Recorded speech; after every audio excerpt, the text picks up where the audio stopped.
Bases dropped on a new edition of Soccer Down here. It's February 4th. It's a Tuesday, which means hashtag Tuesday Thoughts on the Twitters. Tweet at us at Soccer Down here. Let us know what you're thinking about this morning. We got a packed show. Felipe Cardenas of The Athletic will join us in about 15 minutes to talk about his interview with Arthur Blank, among other things. Highly recommended piece over at The Athletic. Go check it out.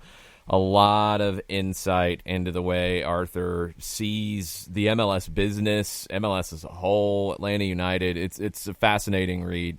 Go check it out. You got about now 13 minutes to prepare for the interview with Felipe. You can read while we're talking to you. Jason Longshore, John Nelson with you this morning. Later today, we will be live for our first Georgia high school game of the week. North Gwinnett hosting Norcross. Girls action starts at 5:30. Boys starts at 7:30. You can listen to the radio call here on the SDH app and on soccerdownhere.net. Looking forward to it, John. Yeah, and it's going to be fun, and it's something new that we've added to the coffers this year. And when you have rivalries like this is a non-region, but this is a rivalry game. And so it's going to be where they play football, so I'm used to seeing Norcross and North Gwinnett in the football environment, so now it's going to be in the other football environment. You know, you had Norcross make it on both sides to the playoffs last year. North Gwinnett had their run on the girls' side, finishing with an 8-game win streak. So looking forward to seeing what 2020 brings for both of these sides in Gwinnett County. Yeah, going to be fun to see a lot of big high school soccer around the state of Georgia this spring. We'll have a lot of games for you on the SDH app and on soccerdownhere.net. So hopefully you will join us this evening. You can tweet at us during the game, as always. We'll answer some questions. Would love to hear from fans, alumni, students of both teams. All right. Before we get to Felipe, there's a really cool piece over at MLSsoccer.com. It's a lot of history going into the season this year, with it being year 25 for Major League Soccer. And Andrew Wiebe has been posting a lot of teasers on there that are getting people riled up at times, that are making people think at times. It's good. It's a good opportunity to look back at what the league has done in its first 24 seasons. His piece that came out yesterday, 10 MLS legends who would help your team today. Some of them I'll disagree with, but it's always interesting when it's like, well, you can add anybody. You know, on the video games now where they bring the legends into it and you can add them into current teams, and you get to see, on FIFA, you get to see Ruud Gullit running down the middle of the field, stuff like that. It's pretty cool. So the ones he went with, and a little bit of the reasoning, Jorge Campos to Chicago, where he actually did play at one point. I get the reasoning here. They don't get Chicharito. They need a megastar from Mexico. I might have just given them Cuauhtemoc Blanco again because that went pretty well the first time. But I can't really argue with Campos to Chicago. Alexi Lalas to LA Galaxy. I don't know if you need the buzz of Lalas when he came into the league. I mean, you got to remember, this was a guy coming off of a season in Serie A. He was the face of the U.S. national team after the 94 World Cup because of his goatee, because of his hair, he was very different. I would have probably flipped it. He sent Eddie Pope to Sporting Kansas City. The Galaxy needs somebody more like Eddie Pope. I would have probably flipped those. They don't need the star. They've got the star in Chicharito. They don't need more headlines. They need somebody who can. Well, no, the way John, that's kind of rude to Alexi Lalas. I mean, come on. They need defense. Well, he was coming out of Serie A, my friend. I just don't think you need the buzz. I think you need somebody who's more mobile. And Eddie Pope was a guy who covered a lot of ground. You know, what you see here in Atlanta now with Miles Robinson, Eddie Pope was that kind of guy, and he was really the first American defender to give you something along those lines. The Galaxy are going to throw everybody forward. They need somebody who can clean up a lot of messes. I would have put Eddie Pope with the Galaxy. I totally agree with Marco Echeverri to DC because he can't be anywhere else. That's not allowed. Weeby did send Jaime Moreno to Orlando, and I don't know if that's allowed either. Moreno might need to go to DC too, because you're talking about two guys who are pretty much the face of that team. Pope moved around a little bit later on. Agus moved around. They're associated with other teams, but Echeverry was DC through and through. Moreno spent a year with the Metro Stars, so maybe that makes it okay to send him somewhere else. Carlos Ruiz to LAFC, I don't know about that one. I love El Pescadito. Don't get me wrong about that, but he wouldn't do anything for LAFC. LAFC, if I'm going to give them an MLS legend, I'm going to give them Richie Williams. And there's probably people out there who are like, who's Richie Williams? Richie Williams was the guy who played behind Marco Echeverry, the holding midfielder in DC's midfield. And if anybody messed with Marco Echeverry, Richie Williams was coming in, kicking their ankles off of their legs. There you go. Not a big man, but he was, at one point, I think this was on probably the big soccer message boards, he was known as the ankle biter of doom. Great number 6 at that time in this league, and that's the kind of scrappiness that maybe LAFC needs. So I'll send Richie Williams to LAFC. Chris Armas would be a good shout as well. Another scrappy central midfielder that would give them a different feel. You need an enforcer. Yeah, you and those guys aren't just enforcers. I think sometimes teams will say they need an enforcer, and they just go for just somebody who that's all they do. These are two guys who could play, but they were scrappy tacklers. Neither one are big guys. Most times you think of enforcer as a big, scary guy with a mustache. 6'5", 230. Yeah, those guys don't play soccer, John. They're not out there because they can't move around enough. You need the little guys who can actually play with the ball at their feet, but get stuck into a tackle. Clint Mathis to the Red Bulls. Give him some spice. Give him some personality. Those are good. New York really liked Clint Mathis too. Yeah. I don't have a problem with that one. You could have went Eric Winalda to New York to the Red Bulls. You could have went, who's another best 11 that I would throw there? The game was so different. I don't know about the pressing element of what the Red Bulls bring, but a guy like Roy Lassiter with his pace might have been a great MLS legend to send over there. Now, one caveat that Weeby said at the beginning of this was former MLS best 11 members. So I'm not going back and checking on Richie Williams, Chris Armas, Roy Lassiter being on the best 11. But to me, those are MLS legends, and they would fit into this conversation in my mind. Who else would you look at as somebody the Red Bulls could use today from the MLS Legends roster? Wow. I would have, honestly, now that I think about it, what about Chris Armas? Maybe. I wonder about the press. I think it could work. I do think it could work. There's some legends who just wouldn't fit with what the Red Bulls do. I think Armas would be okay. Yeah, I think that could work. Eddie Pope would be another one that I think could fit into that. Trying to think. What about the one that he gave to Seattle? No, you're going to ask Preki to do anything defensively? Are you crazy? No, God, no. No, he's not going to the Red Bulls for offensive assistance only. Preki, considering that Weeby's already put Preki on the bench in Seattle, he needs a place to play. Well, no, Preki's literally on the bench in Seattle. He's on the bench because he's the assistant coach. he would be on that team. That's what we'd be saying. Raul Ruiz, Jordan Morris, Nico Ladero, and Preki. Preki was amazing. Just an amazing I loved talent. him indoors. Now you're going into a whole nother ancient set of circumstances. The Tacoma Stars, is that where he played? And the Dallas Sidekicks. Did he play for the Sidekicks? I don't think he played for the Sidekicks. I think he played for the Sidekicks. I don't know. I'm not sure about that one.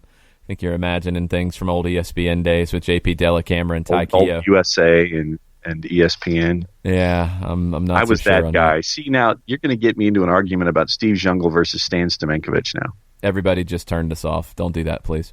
Preki to Seattle. I mean, he's there as an assistant. That's an obvious one. I don't know if I would put him with Seattle. I'm trying to think of the right fit for him. I'll go Preki to Chicago. Yeah, they need scoring. Because they need scoring. They need some excitement. Preki would capture that city, I think. I'll go Preki to Chicago. Robin Fraser to Miami. I don't think Miami needs the back line as much. I mean, I understand the reasoning, saying they're going to use their designated player slots on attackers. I'll give them a big attacker. Carlos Valderrama. Ooh, Carlos Valderrama pulling the strings around whatever they want to have. That's the legend I'm going to send to Miami. Who else? Could you imagine the draw? Everybody wearing Valderrama kits? Well, he did go to Miami. You remember that, right?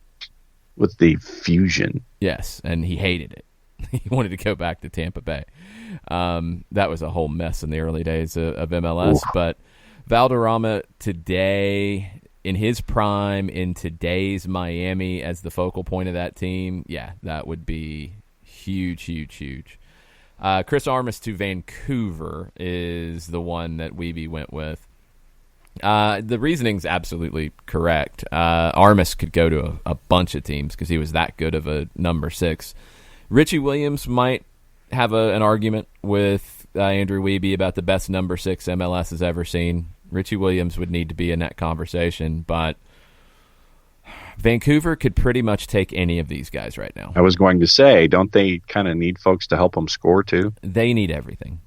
You could take the MLS Legends 11 and send it to Vancouver, and it would be beneficial. Y'all go to Vancouver as a group. All of you.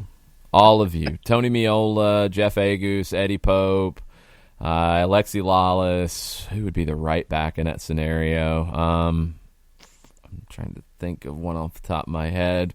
We'll ask DeMarcus Beasley to move over to the right side because he's that versatile.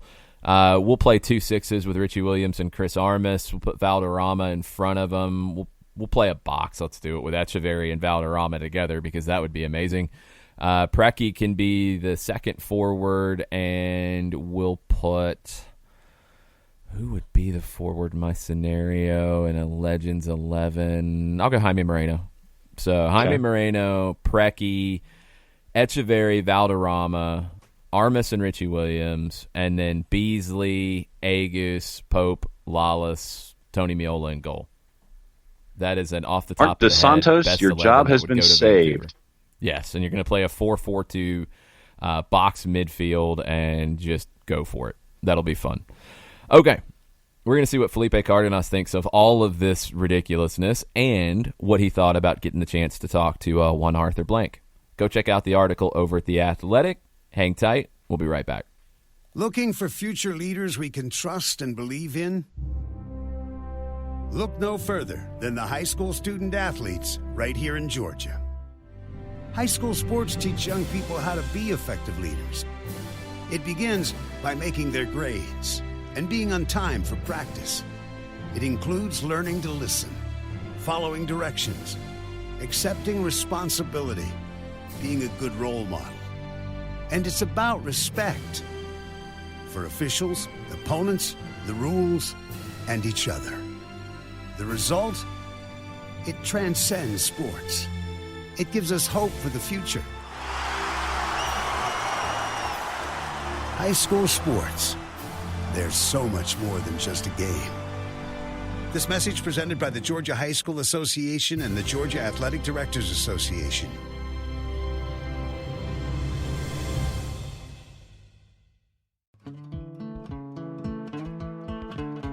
Today's show is presented by Appolinsky & Associates, personal injury lawyers with over 30 years of experience, supporters of Atlanta United, Faction, and Inter-Atlanta Youth Football Club.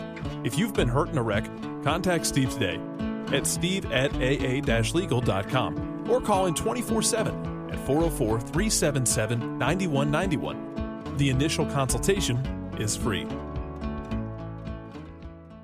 We know that every driver is different, and a one-size policy does not fit all. That's why Country Financial offers a variety of discounts, so you get the coverage you need and the savings you deserve. From good driver to good student, multi-policy to multi-car, we've got a discount to suit every driver. Call Jason Wright at 678-568-6871 today to see what you could save. On Facebook at Jason Wright Agency or by phone at 678-568-6871. Discounts vary by state. Policies issued by Country Mutual Insurance Company, Country Preferred Insurance Company, or Country Casualty Insurance Company, Bloomington, Illinois.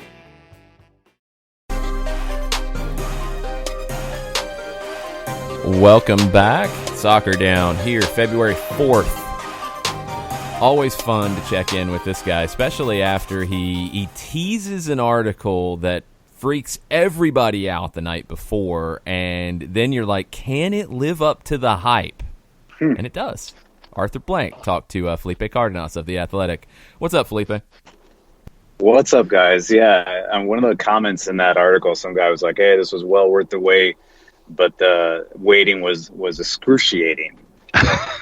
Yes. And so I responded, I'm like, oh man, like I had no intention of causing anybody any pain, but yes, I did have fun with the tease. That was a good tease because I was kind of racking my brain like, what could Felipe be breaking here? Have I missed something? What's going on here? I got a lot of DMs. A lot of DMs I'm from sure people like, tell me. You can tell me. I'll keep it a secret. I'll keep it a secret. See, I'm not going to put you on the spot like that. I'm not. People were telling me that I was the tease in this argument. Yeah, I saw that. You were the tease, and I'm like, wait, what? Okay. Yeah, I got nothing on that one. Tell us a little bit before we get into the guts of it. Tell us a little bit about how it came together. Well, yeah, it took a while. I think you can imagine that Arthur Blank is a busy man, and so to be frank, it was kind of months, and it took months to plan.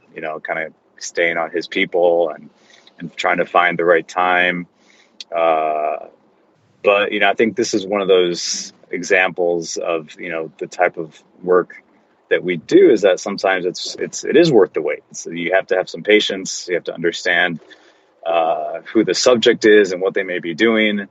But yeah, I was patient. I knew that when the time would come, there would be plenty to talk about. And I think this was a very timely article. I think if you look at where MLS is, today, not only the growth of the sport and the way the league is trending and where it has to improve and the things that aren't going so well. There are just also very, there are newsworthy things to talk about, like the CBA, the ongoing negotiation, international players, how this compares into just what he does with the Falcons. I think he's owned the Falcons since, if I'm not mistaken, 2001.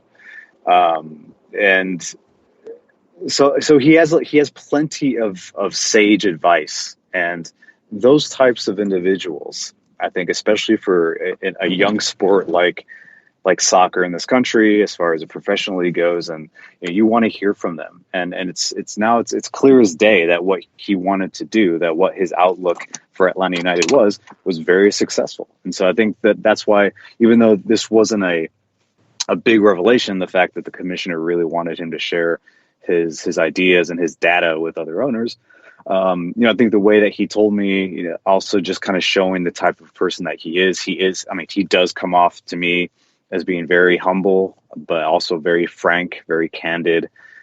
He will tell you exactly what's on his mind.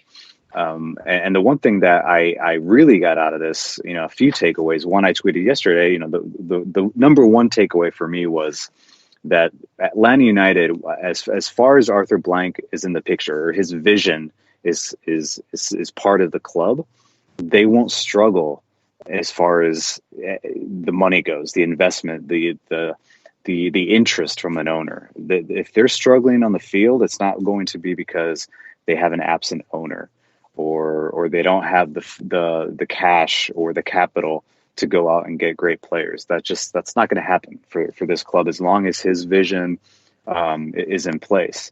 And the other takeaway was that he just really enjoys talking about Atlanta United and talking about soccer. And that's what I tweeted today is that, I asked him, is owning this club, is owning Atlanta United, being part of this, do you watch more soccer? And he was just like straight up with me. He's like, no, like I don't. Like, it's not, he hasn't turned into one of us. He's not a junkie. He's not at home watching, 8 hours of Premier League or trying to catch every single MLS opponent. He just told me straight up that that's not what he does. But that doesn't mean that he doesn't know exactly what's going on, that he isn't aware of the direction of the club. I do get the sense that he has carefully delegated a lot to Darren Eales and Carlos Bocanegra and the rest of the front office staff and the scouting team and the marketing team. Like, he just has a lot of faith in those groups. And I think that's part of one of the things that he told owners, like, you have to hire the right people. You have to know that you have people that you can trust and that are soccer people. That's kind of a term that gets turns into a bit of a cliche, in this country. And we talk about everything from the national team to just the way clubs are put together. But you need guys, men and women, that understand what this sport is all about and what talent evaluation looks like, and what cultural fits look like at your club. And I think he has done that, and it really feels like he trusts the people that are in place. And at the same time, Felipe, it's not just trusting those people in a United States centric approach. The takeaways in this is like, you're looking at this globally. You're looking at your place in the soccer landscape across the board. This isn't just something where you're looking at being focused on one of the flag bearers of MLS in this hemisphere. This was something that they're looking at their identity worldwide in all of this. Yeah, absolutely. And I think one of the people that he mentioned a few times in the interview wasn't part of the piece, but yeah, he mentioned Tats Martino, that was a big hire as far as coming out of the gates with a big coach like that. And the type of success that they knew they could have with a manager like that knew the types of players that he wanted, that was going to have a very distinct style of play, understanding the market, understanding the type of the entertainment factor that fans in Atlanta, fans in the U.S., but particularly in the city, were going to engage with. They didn't want to hire right away a guy that is known for, I don't know, not scoring goals, or a manager that wants to box it in, and that just wasn't the way it was going to go at first. And so they really did nail it at first. They had the right players. The players connected with their technical staff, with the manager, and we know what happened, from 2017 up until 2019. To your point, John, yeah, I think there aren't a lot of clubs in MLS that have that type of vision, and you can look at the fact that it's because the ownership, they don't have the type of interest that an Arthur Blank does. That's fine, but if anything, Atlanta United did kind of propel that type of tendency in MLS. And listen, the Los Angeles Galaxy has always been like that global club for Major League Soccer. It still is. So I don't think we can say, Atlanta United is the first club to be like, hey, we're going to have a global stance. We're going to try to be, like he put it, like the hub of North America. Other clubs have tried it, and I still think the Galaxy is up there just from brand recognition and image building. But Atlanta United has been, being such a young club, I think you can start to see that they do want to be global. We can still argue on what the true culture of the locker room will be. I think it's still kind of in a transition phase. But they scout around the world, and they're going to continue to do that. And I think what happens with a club like that, they're not always going to get all their targets. Look at Inter Miami. Inter Miami is in that boat where, when you set yourself up to be a big club and you go after certain players, you're not going to get every player. And I think Atlanta United, that has happened to them, even in this offseason, they're not going to get every single one of their targets, but they're going to keep going after a certain profile player. The long-term vision for the club is to be the biggest club in North America, to be a global brand, to be able to win a CONCACAF Champions League tournament and then participate in a Club World Cup. That is the goal. What was the most surprising thing that came from Arthur during your interview? Like I said, I think the candor around the history of Major League Soccer. I think it was. I don't think it was split in how he approached my questions. I think he was really honest. I think you can see that in some of the feedback and the response to the article about what he said about a lot of that he feels more MLS clubs are nearing profitability, which is something that for the last year or so that's not coming from the league office, that type of information. And so that's interesting. Whether or not that data is true, it's coming from a very in the know owner, an owner that is on committees within Major League Soccer, that's very close to the commissioner. And he's out here, very confident in saying that while yes, he understands that not every MLS club is profitable, it's getting a lot closer. And so I think that I felt like he didn't want to hide anything, I think, but it wasn't like, oh my gosh, Arthur Blank he just wants to blow MLS up and spend. No, he mentioned the word parity. He mentioned the word parity, which is that kind of like that toxic word for some people in MLS. But for him, it's important. There has to be competitive balance, in his opinion. He mentioned that there are some ownership groups that aren't, as to put it in his words, well off as other owners. And so I think what tends to be what we tend to talk about from the outside is that there are ownership groups that just don't want to spend.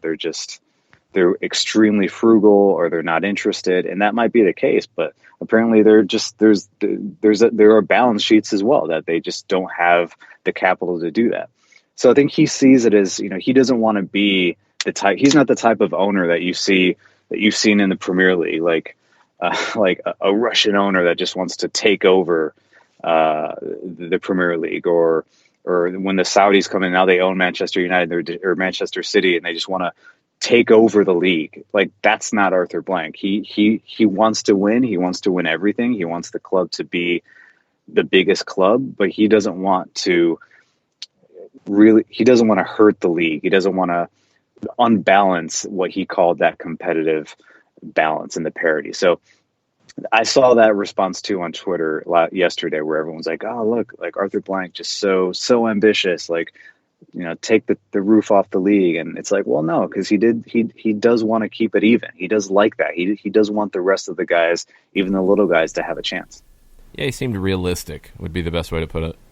Yeah, for sure. Absolutely. And I think that's fair, because this is a guy that an entrepreneur by trade, understands how to build a brand, how to build a company, the struggles that it takes, the people that need to be in place, and being in that kind of the NFL bubble as well. There's a lot to glean. There's a lot to learn from how to compete in a league that is striving to be a top league. Again, to define top is relevant, and it's relative to anybody. But I think he understands that if MLS wants to be one of those guys, wants to be in the same conversation as any American sport, they need to be smart about it. So yeah, while he's candid, frank, and honest, and extremely passionate about what the league is doing and what Atlanta United can continue to do, to your point, yeah, he's realistic at the same time. I think he understands where the league presently is and where it can go. Because you look at him, I guess, laying down the gauntlet for all the other owners. I think that what we're seeing in Atlanta United is that the first time in MLS, while you mentioned that the Galaxy have been that global brand, it has always been attracting talent, but in the sense of just having the talent there, where Atlanta United is taking the approach of bringing in worldwide talent, developing that talent, selling it on, and reinvesting. The European model for operating a club with fiscal responsibility is what we're seeing with Atlanta United. And I think that's the first time that we're seeing that in MLS. True? Yeah, I mean, again, I don't know if it's the first time, but definitely from the top down, yes. Because I mean, if you go back to the 2018 MLS Cup, when the state, or what do you call it, the commissioner's speech, it's like the State of the Union, the State of the League. Yeah, State of the League, State of the State, whatever. State of the League, yeah. That was when Don Garber really changed gears from a league of choice being kind of the slogan, the tag, the mantra, to we need to become more of a selling league. And I don't think it was a coincidence that he was saying that in Atlanta at the time, considering where the club Atlanta United and its certain players were trending. Miguel Almiron was already on the radar for several Premier League clubs. That was going to happen after that final in Atlanta. Alphonso Davies had already been sold to Bayern Munich.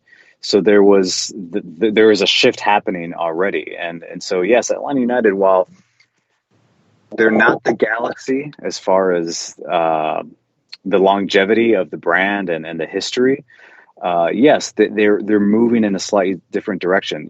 Even though Bruce Arena is very well known and very respected, here in the United States and North America, this is just my opinion. I don't think people were coming to clubs, or the big stars were coming to the Los Angeles Galaxy to play for Bruce Arena or to play for Shiggy Smith.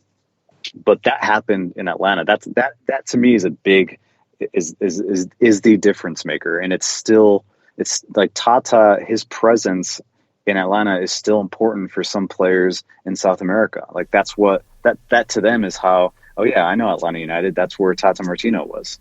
He coached them. They won a championship. Oh yeah, I know Atlanta United. That's where Miguel Almiron crushed it. And now he's in England.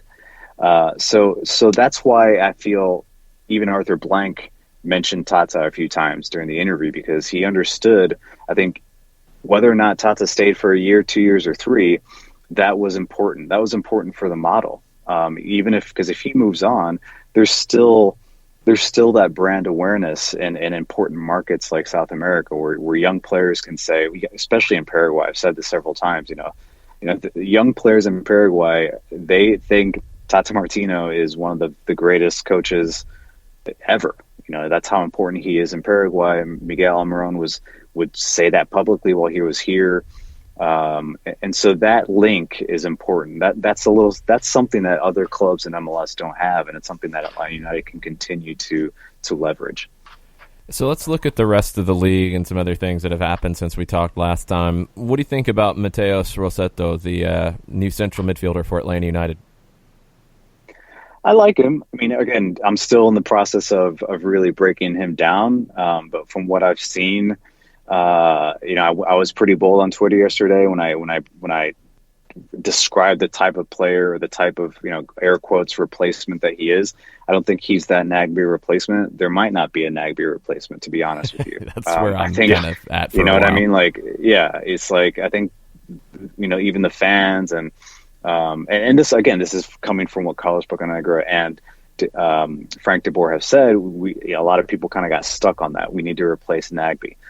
I don't think that's going to happen. I think that they're going to focus on other areas of the field. And then Rossetto, I think what you bring, and again, I didn't mean to blow this kid up, but he plays in his role is a lot similar to what Miguel did in Atlanta. It's not a straight up. That's exactly it's not the way a I took it comparison. It's not like, oh my God, this is not the next speed, Miguel Almiron. because that's the first thing you think of with Miguel Almiron. It's the role. Exactly. It's the role. There are a few players in the world that have the speed that Miguel Almiron has. But the way that Rossetto was used in Brazil at Atlético Paranaense under the previous manager, it was very similar to what Miguel would do. He was kind of a central attacking midfielder, somewhat away from the chaos of the middle of the field. And he had this freedom to drift wide, cross the field and get to another flank. And really unbalance teams that felt like we're going to man mark, or we're going to box it up, or we're going to clog the middle. And so he was that player that was able to either sit centrally, receive, turn, and go. Or if that wasn't there, he had that freedom to sit on a flank and face players up, let guys run on. Something what we always saw from Miguel. I mean, that, you would see Miguel pop up on the left flank and stand a defender up and allow Garza to run past him on an overlap. For me, the overloading certain flanks is something that Atlanta United struggled to do under Frank de Boer last year. And it's not to say that they did it exceptionally under Tata Martino either, but I think there was a little bit more of a deliberate way of attacking and overloading opponents under Tata when they had guys like Jamil Assad, Garza, Miguel, etc., guys that kind of could just run on and combine well. I think this type of player allows other players that are currently on the roster in Atlanta United to play better, because I think that's what you need. You need a guy that's a little bit more unpredictable. And that's how I see his role. I see him, I don't know if he's going to just come in and start. We don't know that yet, but I think he's a nice piece to have that can, again, break up a little bit of the predictability of the way Atlanta United tends to play under Frank. Now, I like the signing because of that. I like guys that are unafraid to sit in midfield pockets, that really look for that type of moment where it's a turn and it's a go. They like to feel the defender on their back. They're very confident in their first touch. And from what I've seen, that's Rossetto. And I think, we can talk about, is he replacing Barca, because Barca might go? Maybe, because Carlos Bocanegra, again, has been very open about succession planning and being prepared. But I think that he also, Rossetto just fits that type of player that Atlanta United always wants to have. Again, without going overboard and saying he's the next Miguel, they like those kind of guys. They like guys that can play like that. And so hopefully, if the scouting is correct, he could be that type of player. So as we head into Birmingham, is there a list of things that you're looking for, or players that you want to have in the spot shadow as we're getting closer and closer to CONCACAF Champions League with a match this weekend? What are you looking for or at? Well, I caught most of, probably, I'd say 75 minutes of the match against Elfsborg. And so, again, Atlanta United looked like they were in preseason form. That's okay. I don't think there was a lot of those associations that you look for, the understanding and the chemistry, which is something that I will continue to point out, that when you lose a lot of big players, it's just difficult to just replace them and think that the team is going to start playing the way they did for the last 3 years. So I think that was pretty evident in some moments of that game. Guys understanding each other, when to make the run, understanding who's on the ball and what they like to do. I still look at the midfield behind the front three as my area, if I were a fan, as my area of concern. I think that needs to be figured out. I think Eric Remedi has an opportunity this season to own that, to own at least one of the positions in the central midfield. I thought Emerson Hyman struggled a little bit. He needs to define his own role as well, because he's going to be counted on. I think everybody knows that he's on a big salary, that he's a talented player, but he needs to elevate his game. And I think there needs to be something additional to what he can bring to Atlanta United. I felt like against Elfsborg, he was a little bit frustrated with the way he was playing, with maybe the spots he was in, not as quick to the ball. So all those things can happen in preseason. I think going into this match against Birmingham, another upstart type of opponent, a huge underdog, but a team that's going to want to show out for their fans, that is, good model, new USL club. And for Atlanta United, they need to start refining soon, because they have a big match coming up in Honduras. We'll finish with this one from Shiva, who wanted to ask you, in your opinion, what is the most single important thing Atlanta should do to maintain the vision and success that they've had and still have for the club? Wow, Shiva. She even makes you think early in the morning. Break it down. She does. It's an excellent question, first of all. I don't think there's one single answer, but I do think that culture, identity is very important. It's easy to talk about that as that's just coach speak, that's just GM speak. But I think in the case of Atlanta United, it really was part of their success, where players knew this is how we play, win or lose. Yes, they can change things up, but everyone knew what to do. They knew going in what the opponent was thinking about them. They could intimidate opponents because they had a style of play, because they had certain players that you could not mark or that were dangerous. There was an attitude about the team, even though the chemistry inside the locker room, probably wasn't always peaches and cream. I think you had veteran players from both international and domestic that understood the vision of the club. And so that is key. That would be my answer is once again, getting to that point and getting to the point where every time, when a new offseason comes, because we know MLS, there's so much turnover, roster turnover every offseason. That is for me, the number one thing and an objective for an Atlanta United, that regardless of who leaves and who comes in, that culture, that identity continues to manifest itself every single day. And I still believe that they're still transitioning from those first two seasons, really three, if you count 2016, where they started to build and really focus, and Tata was in place. With Frank, you got to give him the time to do that. But I think that for me is number one, because it's going to be difficult for them to score another, back-to-back seasons with 70 goals. It's hard to do that. But that doesn't mean they can't once again regain that fun, entertaining type of soccer. I think that's what you need. So the players, in order to do that, the players need to be having fun. They need to understand that it's okay to play that way. That they're backed by their manager if they get forward, if they're caught too ahead, if they're caught forward and because they tried to attack in a 3v2, whatever it may be.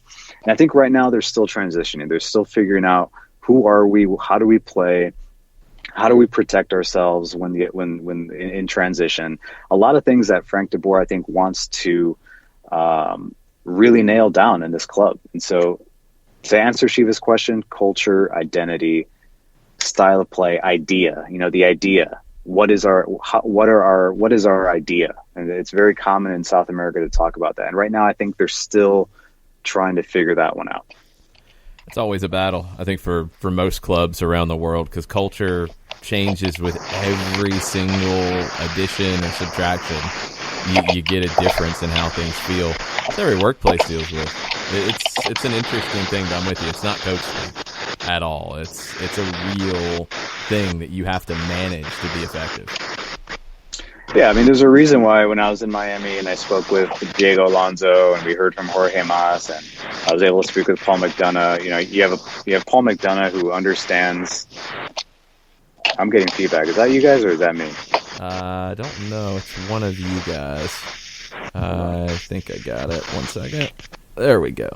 All right. Sorry about that, guys. All right. Well, no, you apologize, Jason. It's somebody else who's muted who needs to apologize.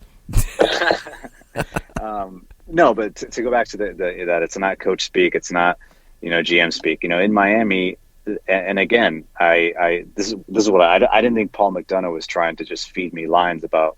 We're really focused on culture and creating an identity, because he was in Atlanta. He saw it work. He saw that that's very important when a club has certain ideals, when the players understand what that means, win or lose.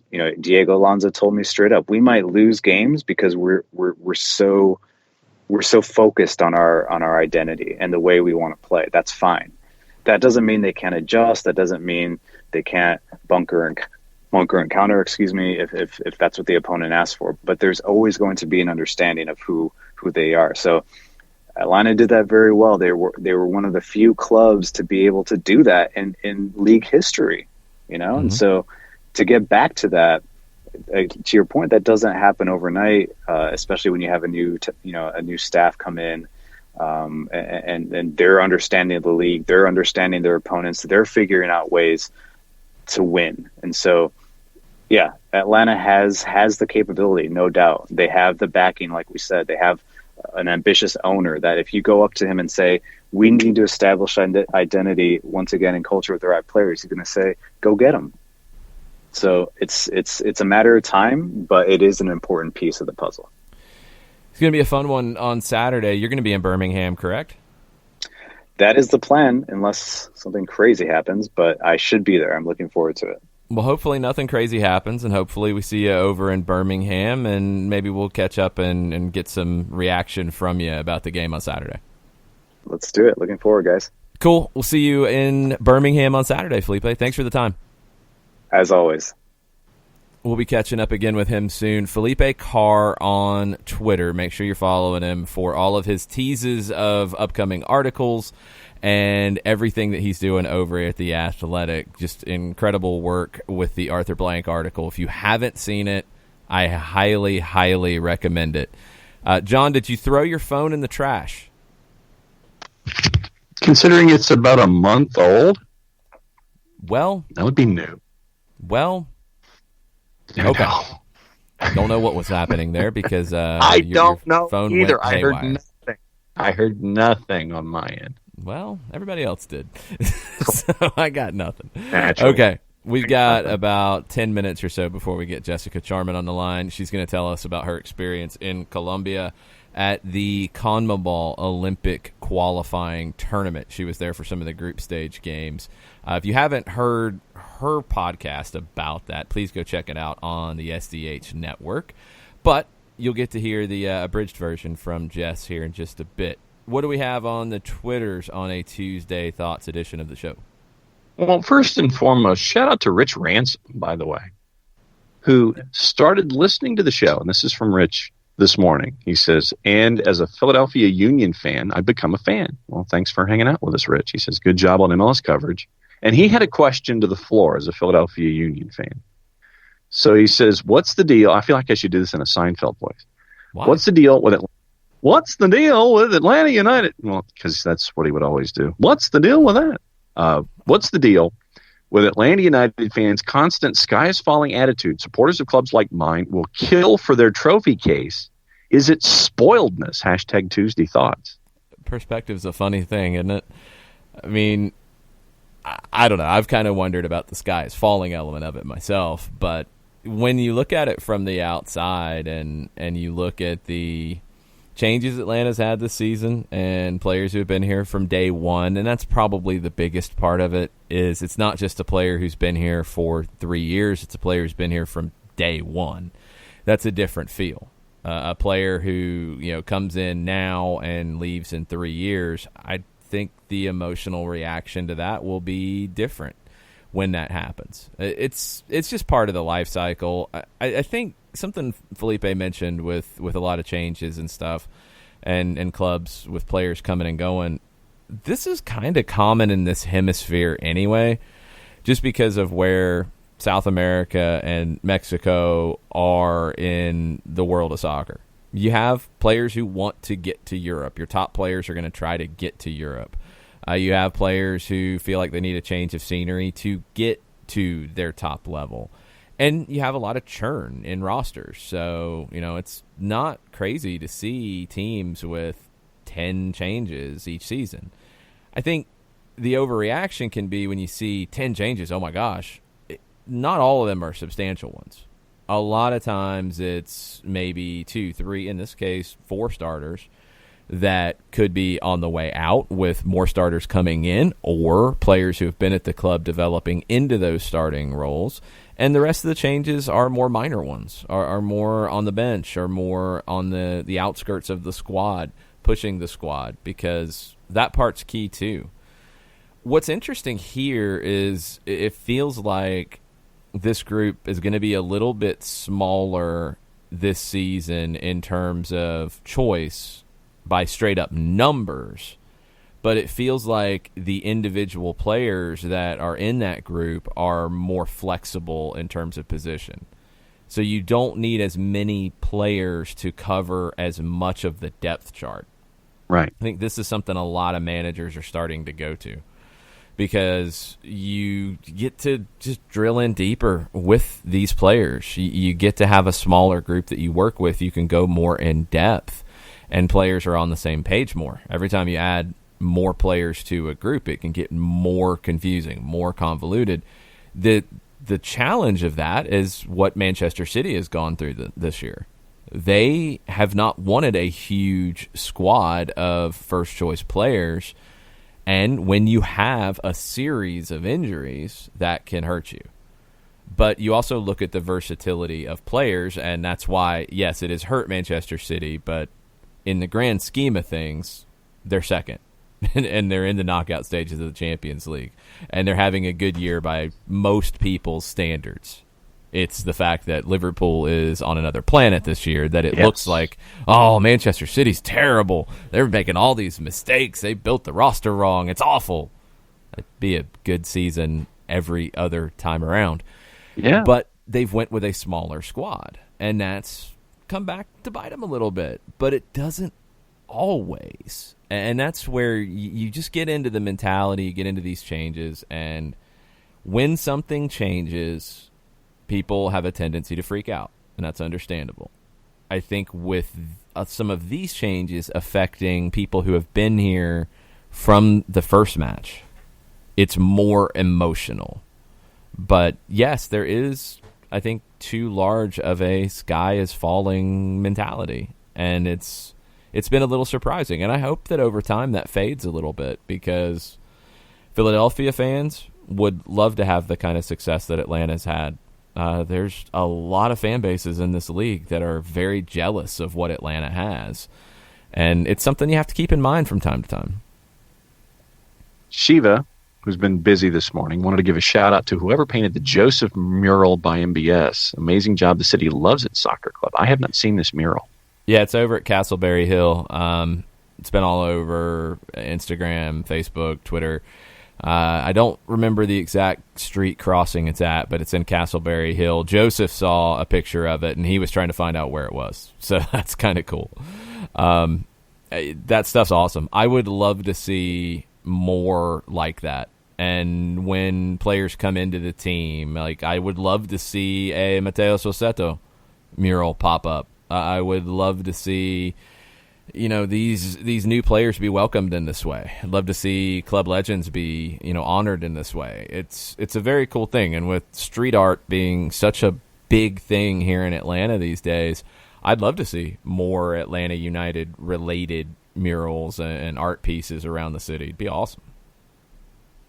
Alex comes in this morning at Cuppers on the Twitters, and he said that we may have already talked about this, but if not, Doug seemed to think that Joseto means going more to a four-man back line, and you have been pretty adamant about it looking like a three-man for the most part this year. Does this change anything for you?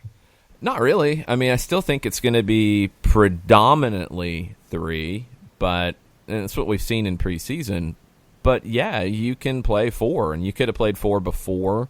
The question is going to be, what gets the best out of the group on the given day?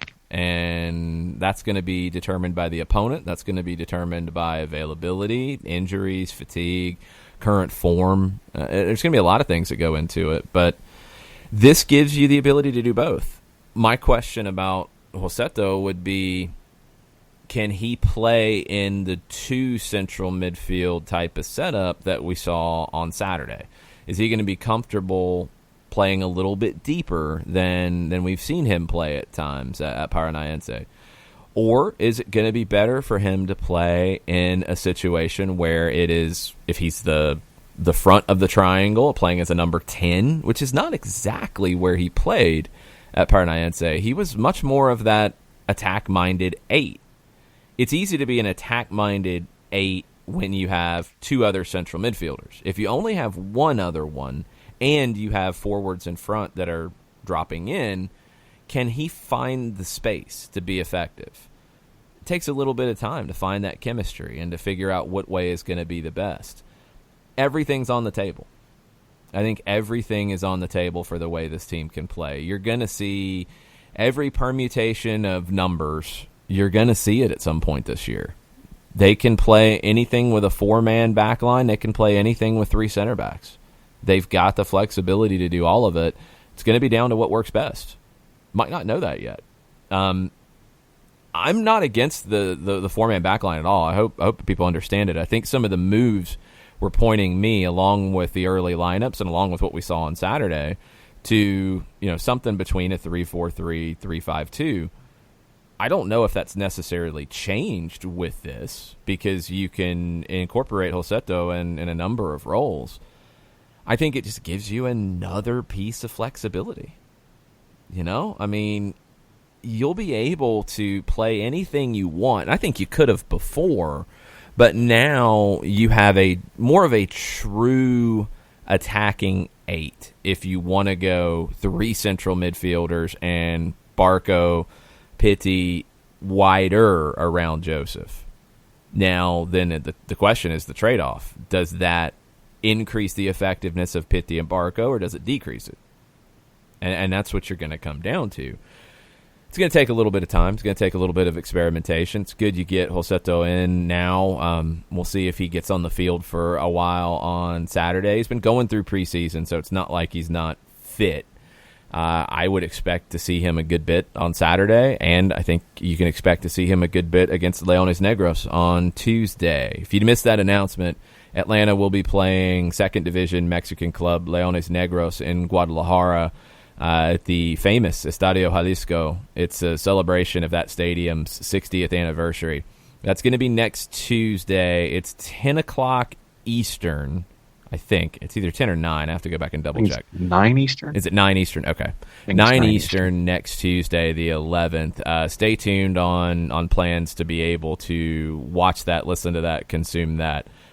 Things are in motion. Hopefully it can all come together, and you'll be able to keep up with that one.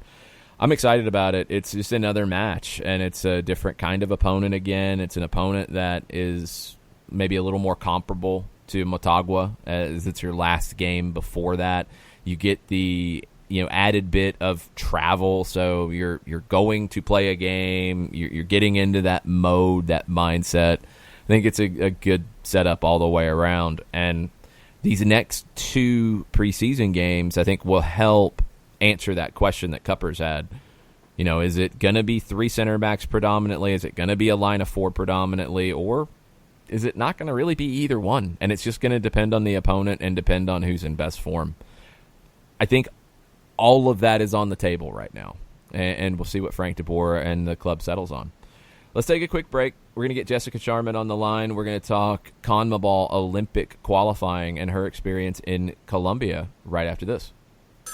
A ranger station. I'd like to report a bear hug. Okay. I put out my campfire and Smokey Bear hugged me. So you drowned the fire, you stirred it, drowned it again, and felt that it was cold? Uh-huh.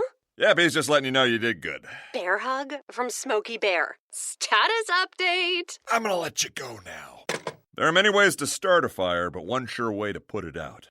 Learn how you can do your part at SmokeyBear.com. Sponsored by the U.S. Forest Service, Ad Council, and your state forester. As a business owner, you know that every year brings new challenges and opportunities. The success of your business demands expertise and focus. And Country Financial can help you keep that focus by helping ensure you have the right insurance protection in place to meet your goals. Jason Wright can help you create a customized insurance plan that has coverages designed just for your business. Give Jason a call at 678-568-6871 or reach him on Facebook at Jason Wright Agency. Coverages vary by state. Policies issued by Country Mutual Insurance Company, Bloomington, Illinois. This is what matters. This is beyond X's and O's. This is the difference mutual respect makes. This is what character looks like. This is what defines us in Georgia. This is sportsmanship. School sports. It's not the outcome that matters most, but the way the games are played. This message presented by the Georgia High School Association and the Georgia Athletic Directors Association.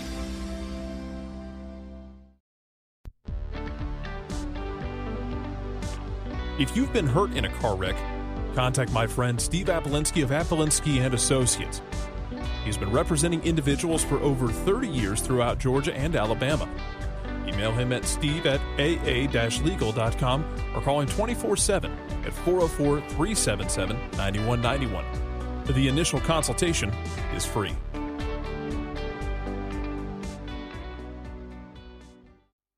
You're listening to Soccer Down Here daily on SDH Networks, a division of OSG Sports. Find us at Soccer Down Here on Facebook and Twitter. The time is now the top of the hour. Peep, y'all. Welcome back. Soccer Down Here, hour number 2, February 4th edition of the show. You heard from Felipe Cardenas in hour number 1. You get to hear from Jessica Charman in hour number 2. What's up, Jess? Not much. Excited that the soccer season, as we know it, is about to return with MLS. Well, you got a kickstart to it with the Olympic qualifying down in Colombia. How was that experience for you? It was insane. Absolutely insane. Amazing. Just so different. I feel like with Atlanta United, we do get a vibe of South American culture. Obviously, it's a huge percentage of our supporters have Latino backgrounds, but getting to watch a game in Colombia and getting to watch an international game, it was absolutely incredible. Different, as I say, but an amazing experience. And what I love about Pre-Olympico qualifiers is it's the under-23s. It's the future of soccer. And they're getting to compete, to play in the Olympics, which is obviously a life-changing experience for any player that gets to go to Tokyo at the end of the year. When it came to level of expectations, whether it was fan engagement, fan involvement, how packed the stands were going to be, the response of the tournament there in the country, what were you looking for going in? And obviously it sounds like all of your expectations were surpassed, but what were you honestly looking at going in? I'll be honest, with the youth system, at least in England, where I was raised, at times there wasn't as much backing for it. I wasn't expecting it to be as packed as it was.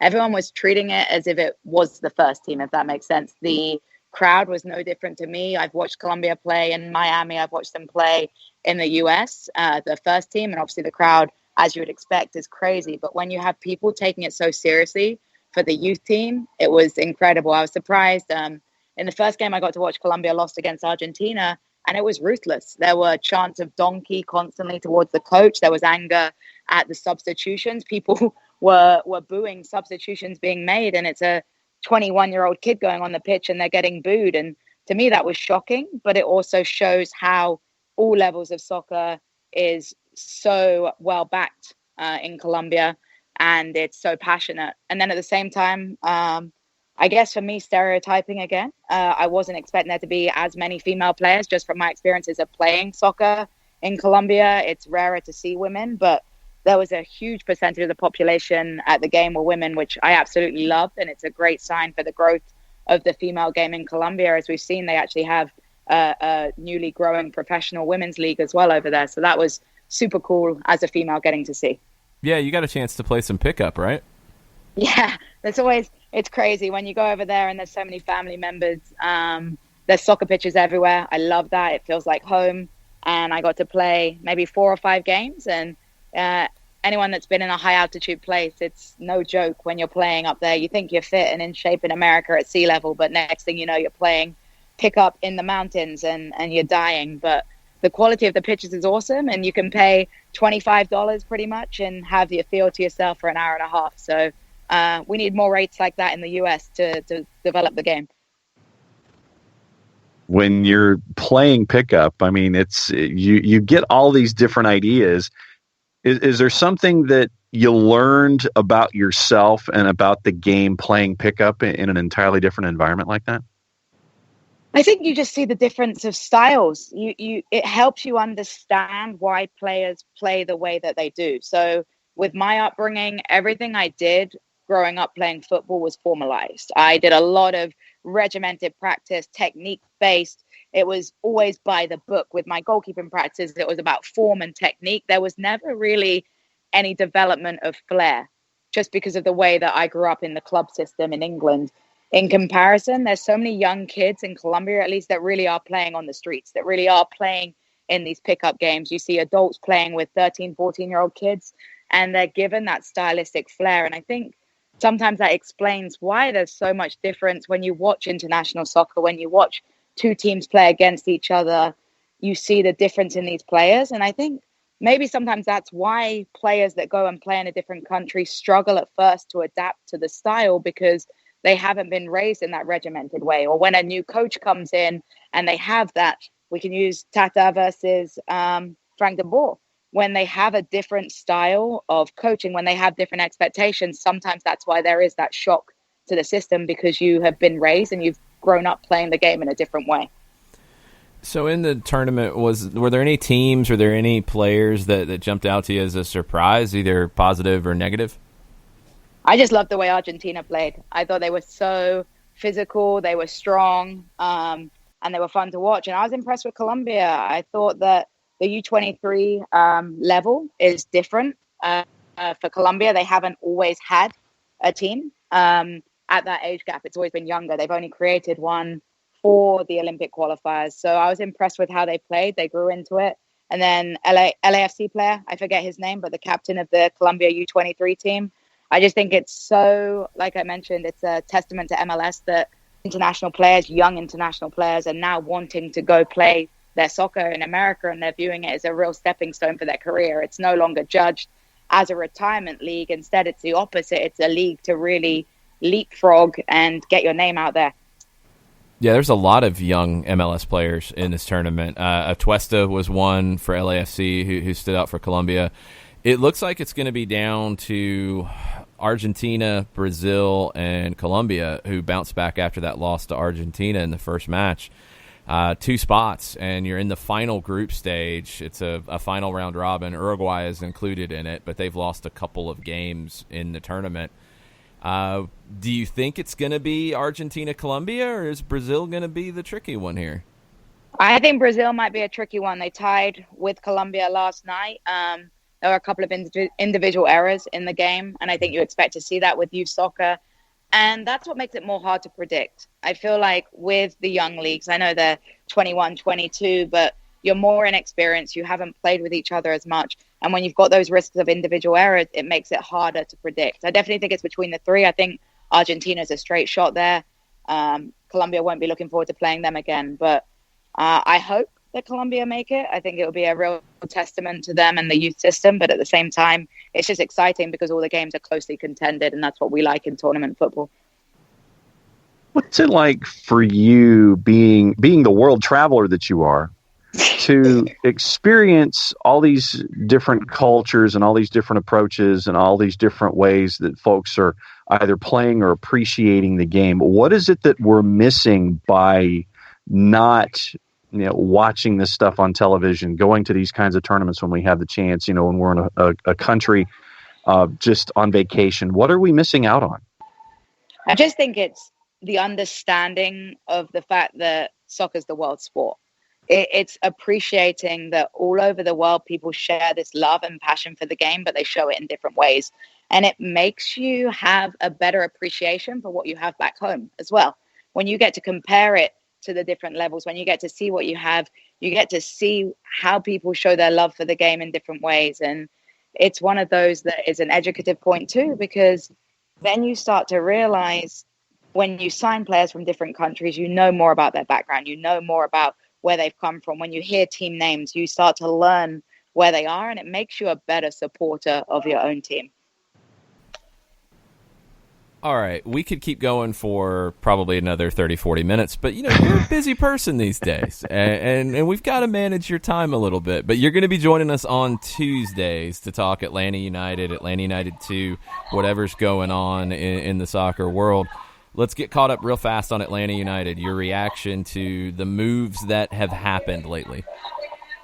Look, it's a shock. No one wants to lose fan favorites, but as a supporter of a team in English football that's always having lone players, I guess I've got used to loss.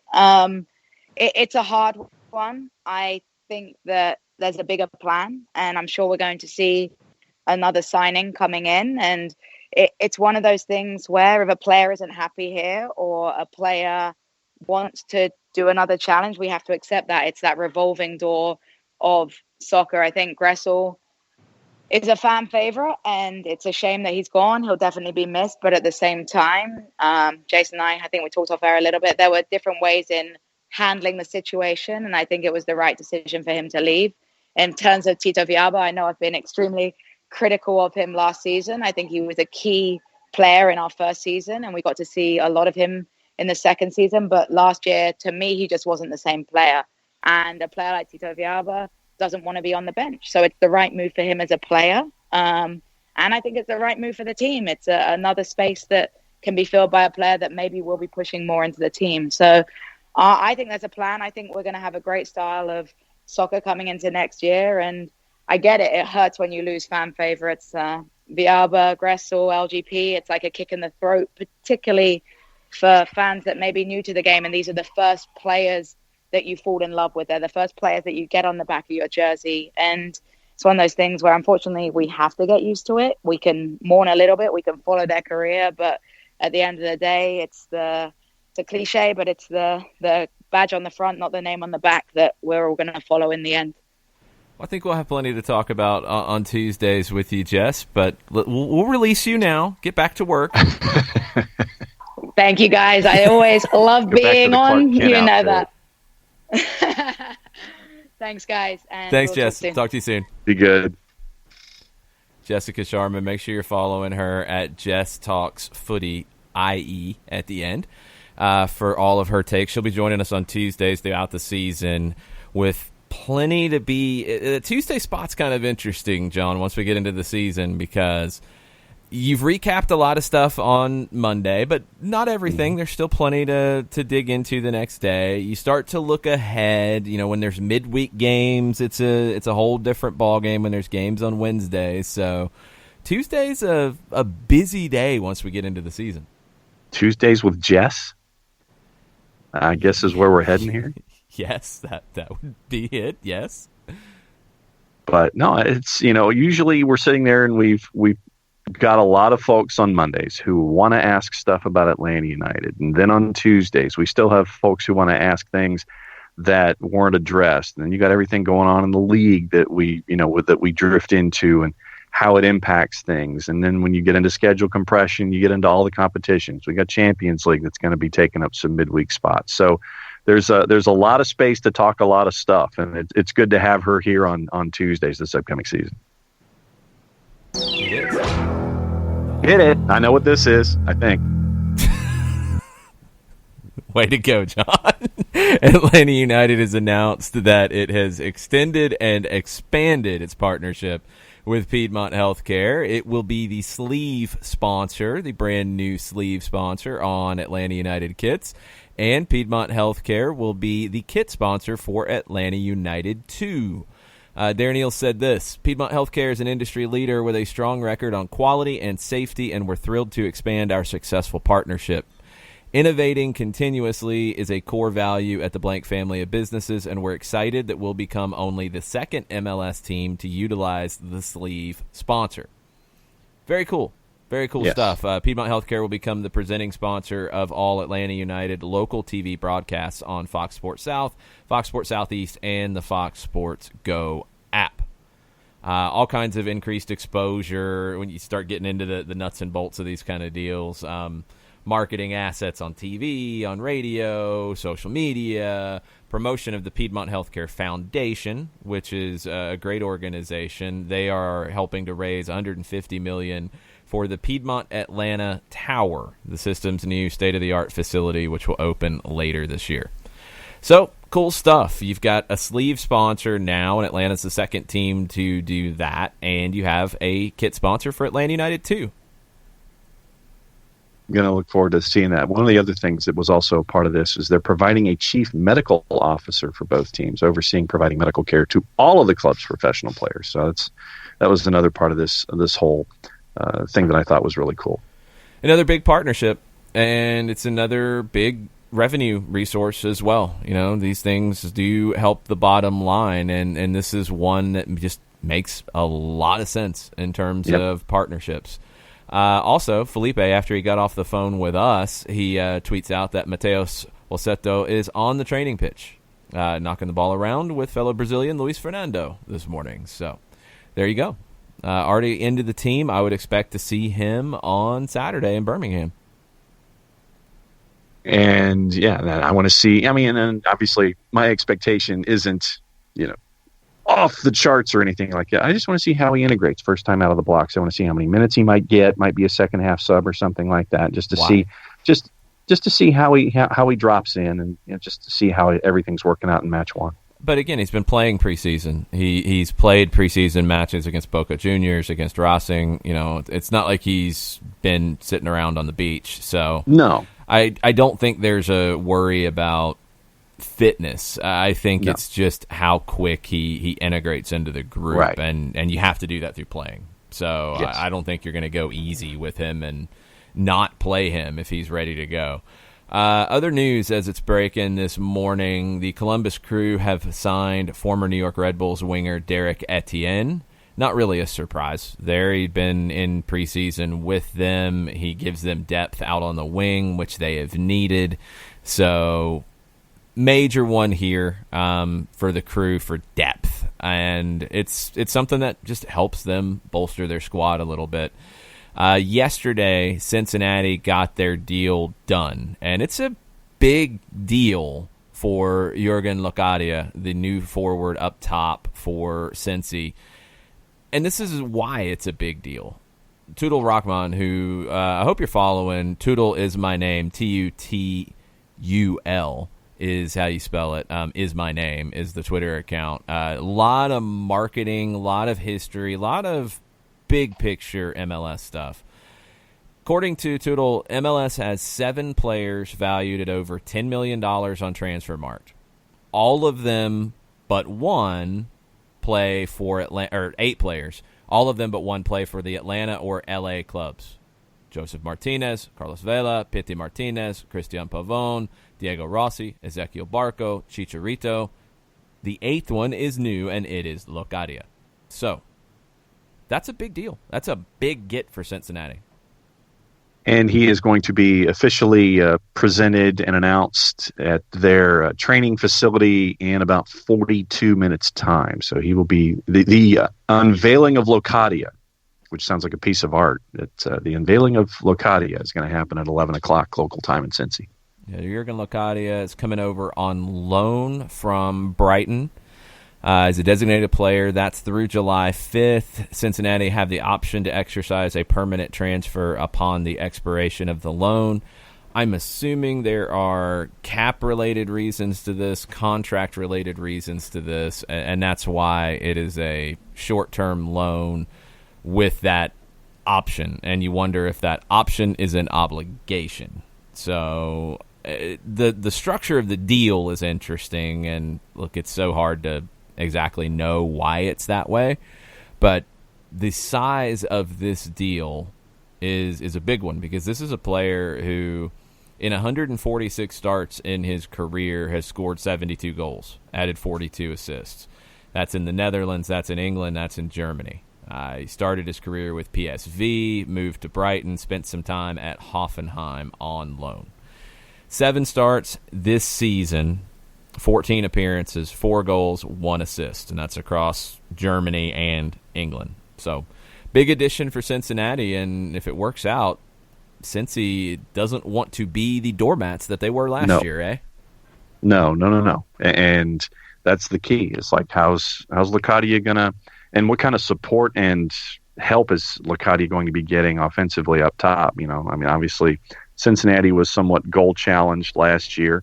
So if Locadia is your guy, who else is going to be in there for support? Well, Bobby Wood appeared to be the guy that they wanted first. And a report from Bild is that Bobby Wood turned down that opportunity, but does want to go to MLS. He was offered $1 million by Cincinnati, didn't want to risk what would be a $3 million pay cut if Hamburg is promoted next season. He's in the 2nd division in Germany at the moment.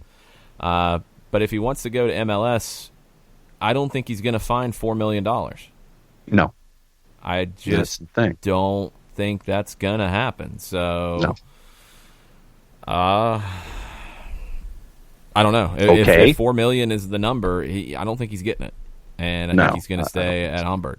and hope that they get promoted and get that raised, because I just don't see anybody doing it. Is there a number in between? Probably. And what is it? And who would be interested in doing that? I honestly don't know, because you've seen most teams that had issues up top, they've addressed them already. So I don't know where the landing spot is for Bobby Wood if he's looking for that kind of contract. I don't know if there is one right now. Yeah, and that was the question I was going to ask, is there a landing spot? And I didn't think that there really was one, because everybody seems to have settled on who they're looking for right now.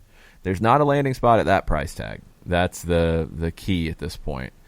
Other moves that have happened since we've got deep into the MLS roster moves. Red Bulls announced the transfer of Kemar Lawrence. He is at Anderlecht. Anderlecht has added Michael Murillo and Kemar Lawrence from the Red Bulls this season. The terms were not disclosed, but all the reporting was that it was around $1.2, $1.5 million. There was a report at a Red Bulls news site yesterday that there were behind-the-scenes issues, that Kemar Lawrence was difficult off the field. Don't know for sure. It was all unnamed sources, and it was all, not clear if it's 100% the case. But if you read that and you think back, and would it connect some dots? Yeah, it absolutely would, in terms of mysterious absences and injuries that seem to linger, and absences coming back from international play with Jamaica, things like that. So don't know, because otherwise I don't know why the transfer fee was so low. It feels like you could have pushed to get more for him. Maybe they just wanted to move on, and they have now. Seattle's added their Brazilian midfielder, João Paulo. He is coming over from Botafogo. We've mentioned him before. He's a designated player. Seattle bought down Xavier Arriaga's budget charge with TAM. It was kind of always the plan, was if they found a designated player they wanted, they would buy Arriaga down. He spent his whole career in Brazil, and most recently with Botafogo, 36 appearances last season. I'll be curious to see the differences in play and how they affect their teams between João Paulo and Mateo Soseto. Right. Because when you look at, and one's 28 and Paulo, and one's 23, that's going to be a big difference. Paulo's played more. He's a little bit older, so he's a little more established. But when you look at scouts and you look at reports, honestly, they're kind of looked at as similar players. Paulo's a little more of an attack-minded player, true attacking midfielder. Boseto's a little bit more of that attacking box-to-box midfielder. So there's a little difference in their role, but people's expectations of these players and people's thoughts about what kind of game they have, it's not that different. And João Paulo is a designated player, so we'll see. We'll see if there is a difference between their production this year. Philadelphia's added a defender, Jakob Glesnes. He's coming over from Norway. It's a TAM signing. It's a player that will push Jack Elliott, will push Mark McKenzie for playing time. Aurelian Collin is kind of next on that depth chart. It gives them the opportunity, if they wanted to play three in the back, to do that. It also just strengthens their depth. And Philadelphia last year looked best for me in the 4-4-2 diamond. That didn't really accommodate Ilsinho. They had to change shape when they'd bring him on for the impact sub performance. This doesn't necessarily address that, but you could try to find the best of both worlds, and it's going to be asking a lot of your central midfield, but could you figure out a way to get your four central midfielders in and play three center backs and incorporate an Ilsinho up top? Can he play more? Can he give you more minutes? I don't know if that's a regular option for 90 minutes, but it gives you something different you could do when you bring on Ilsinho. Because it was too obvious last season to me, especially late, all right, 4-4-2 diamond. Okay, it's Ilsinho. It's 4-2-3-1. He's going to be here. You know how everything else shifts. If they're controlling the middle of the field, they might concede that control with that change, even though they get the impact of an Ilsinho. I thought the match here in Atlanta in the postseason was a prime example. You know, they were trying to fight back into the game. I understand it, why they brought on Ilsinho when they did, but they lost control of the ball when they did that because they pulled a central midfielder. They brought out Ilsinho. Atlanta started to dominate possession at that point. They need more variety in how to use Ilsinho, and adding another center back gives them that potential to play three in the back and maybe find a different way to unleash Ilsinho. I'll be curious to see it. You're also looking at a year where Mark McKenzie could be away for Olympic qualifying, could be away for the Olympics if the U.S. qualifies, and is a player who, look, at some point is going to go to Europe, I think. So you're adding a 25-year-old from Norway who can be that replacement, but also give you some added versatility in the short term. It makes a lot of sense for Philly. I think it's a smart signing. Yeah, and going back to Seattle for a second, since you talked about João Paulo, how concerned are you still with their issues at the back? Well, they haven't addressed them, so I am still concerned. Yes, I am definitely still on the concern train about Seattle's defense because they have not addressed them as of yet, although Nico Moreno at Pulso Sports in Seattle is reporting that according to a source of his, and Moreno is a really good one to follow for Seattle news. He is definitely connected well. A source tells Nico that the paperwork portion of Yemar Gomez Andrade's transfer to the Sounders is done. Now it's just medical exam, get the visa. Moreno saying he doesn't expect the center back to arrive until the team is in Mexico. So if that's the case, then that's where you start to address the back line. If it's just been paperwork, things holding it up, that's fine. That would give you another center back that is desperately needed. I still think they need more beyond that, but you're talking more lower level depth, which you can do in a few different ways. It's not as hard to do. So they've got their starters now, I think, and we'll see where it goes from there. That's why I wanted to ask, because I hadn't heard anything about Seattle addressing the issues at the back, and that's why I was asking you about that, if you had heard anything other than what wasn't out there. So didn't know if there was anything going on backdoor that you knew about. Well, that's it. That's the one. Andrade is the guy, so we'll see if he ends up getting in there and addressing it ahead of their CONCACAF Champions League opener. A couple other bits of news. Yamil Assad's going to miss about 3 weeks in D.C. with a groin injury. It's going to take him out of the rest of preseason, probably out of the MLS opener. That makes it a little bit easier to deal with the lineup that they have right now. That probably means Paul Arriola moves over to the left, and it's going to be Flores in the middle, Gressel on the right, Arriola on the left, and Kamara up top. Okay. Then what happens when Assad's healthy? We'll find out. But that solves a problem initially, and we'll see how it goes for them. New York Red Bulls made a signing off the field yesterday. They've added Kevin Thelwell as the club's head of sport. It's a new role on the sporting side. He was at Wolverhampton. He was their sporting director for Wolves. He's going to oversee everything on the sporting side. Dennis Hamlet is still the sporting director for the Red Bulls. So the sporting director will report to the head of sport, which I guess makes sense. But why did you add another piece on top of the structure already? I don't know, and we'll have to see how it goes. Wolves supporters, people who follow the team, seem to be a little bit mixed on this. Some were happy to see Thelwell leave. They felt like he didn't add players. He didn't recruit the right kinds of players. He didn't make enough signings. Others felt like he did a lot of things behind the scenes, a lot of things that were maybe a little more subtle. We'll see what effect he has on Red Bulls, because I think this is a huge year for the New York Red Bulls. You have moved on from Kamar Lawrence. You've moved on from Murillo. You've got Aaron Long, who was wanting a move at one point. I would assume he still wants a move. It didn't happen in this window.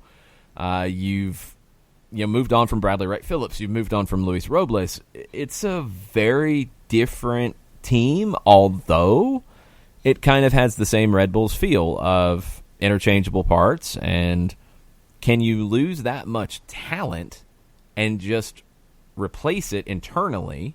And with guys like Mandela Egbos come on as a right back, bringing Josh Sims back, it's going to be one of Barlow, White, or Jorgensen up top. Are you going to be able to replace the people you've lost without actually replacing them from people on the outside? I don't know. Yes. That's your billion-dollar question right now. So I'm right there with you. Yeah, I just don't know. The style they play gives them a better chance to do that than a lot of clubs would, but it still doesn't necessarily mean it's going to work out and be a good thing. Montreal's just made a signing, Steven Saba, who is a Haitian international midfielder. One-year deal, options for 2021 and 2022. He has joined the team. They invited him to camp. He's joined. He'll start the second phase of training camp as a full-time player, according to Olivier Renard. Okay. Good work. Okay, John. And we're walking. Let's get a little bit more than that on Steven Saba because, wow, that was... wow. Key factor in Haiti's run to the semifinals of the 2019 Gold Cup. He's a defensive midfielder, 26 years old. He's played in Haiti, so this is going to be a big jump in club level going to Montreal. But he has American citizenship. He's been capped 12 times, made his debut in 2018. He was called into a USWNT national team camp back in 2009. So another defensive midfielder in the group for Montreal. Let's see. You've got Samuel now? Piette. What's that? How many do they have now? 38 midfielders? No. Not really at all. Samuel Piette, Safir Taider, Shamit Chom, Amar Sejdik was one of their players from second division level. He spent a lot of time on loan last year at Ottawa. Chom has not really turned into the MLS level talent that I think they thought he would. He would slot into depth there. I think he might become the first option behind Piette and Taider. And that's okay. That's a good addition. It's a 1-year deal. It's not a huge commitment. If he makes the transition, jumps up in level, it's a good deal.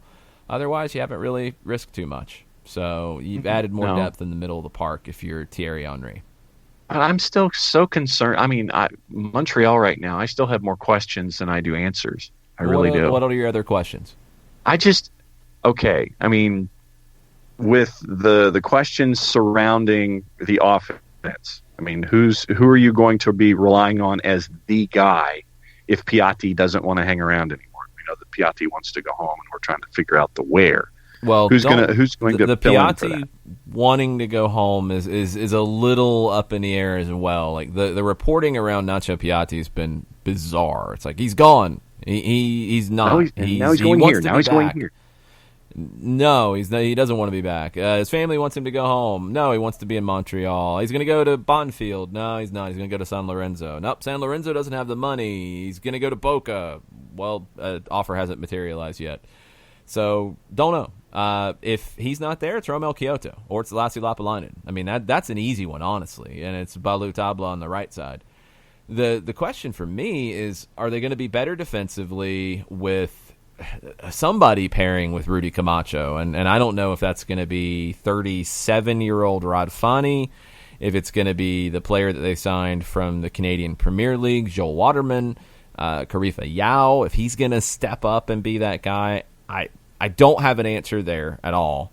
You've got options on the left with Yuka Rayatala, Jorge Corrales. Okay. You've got Zachary Brock-Guijard back. Okay, that's fine.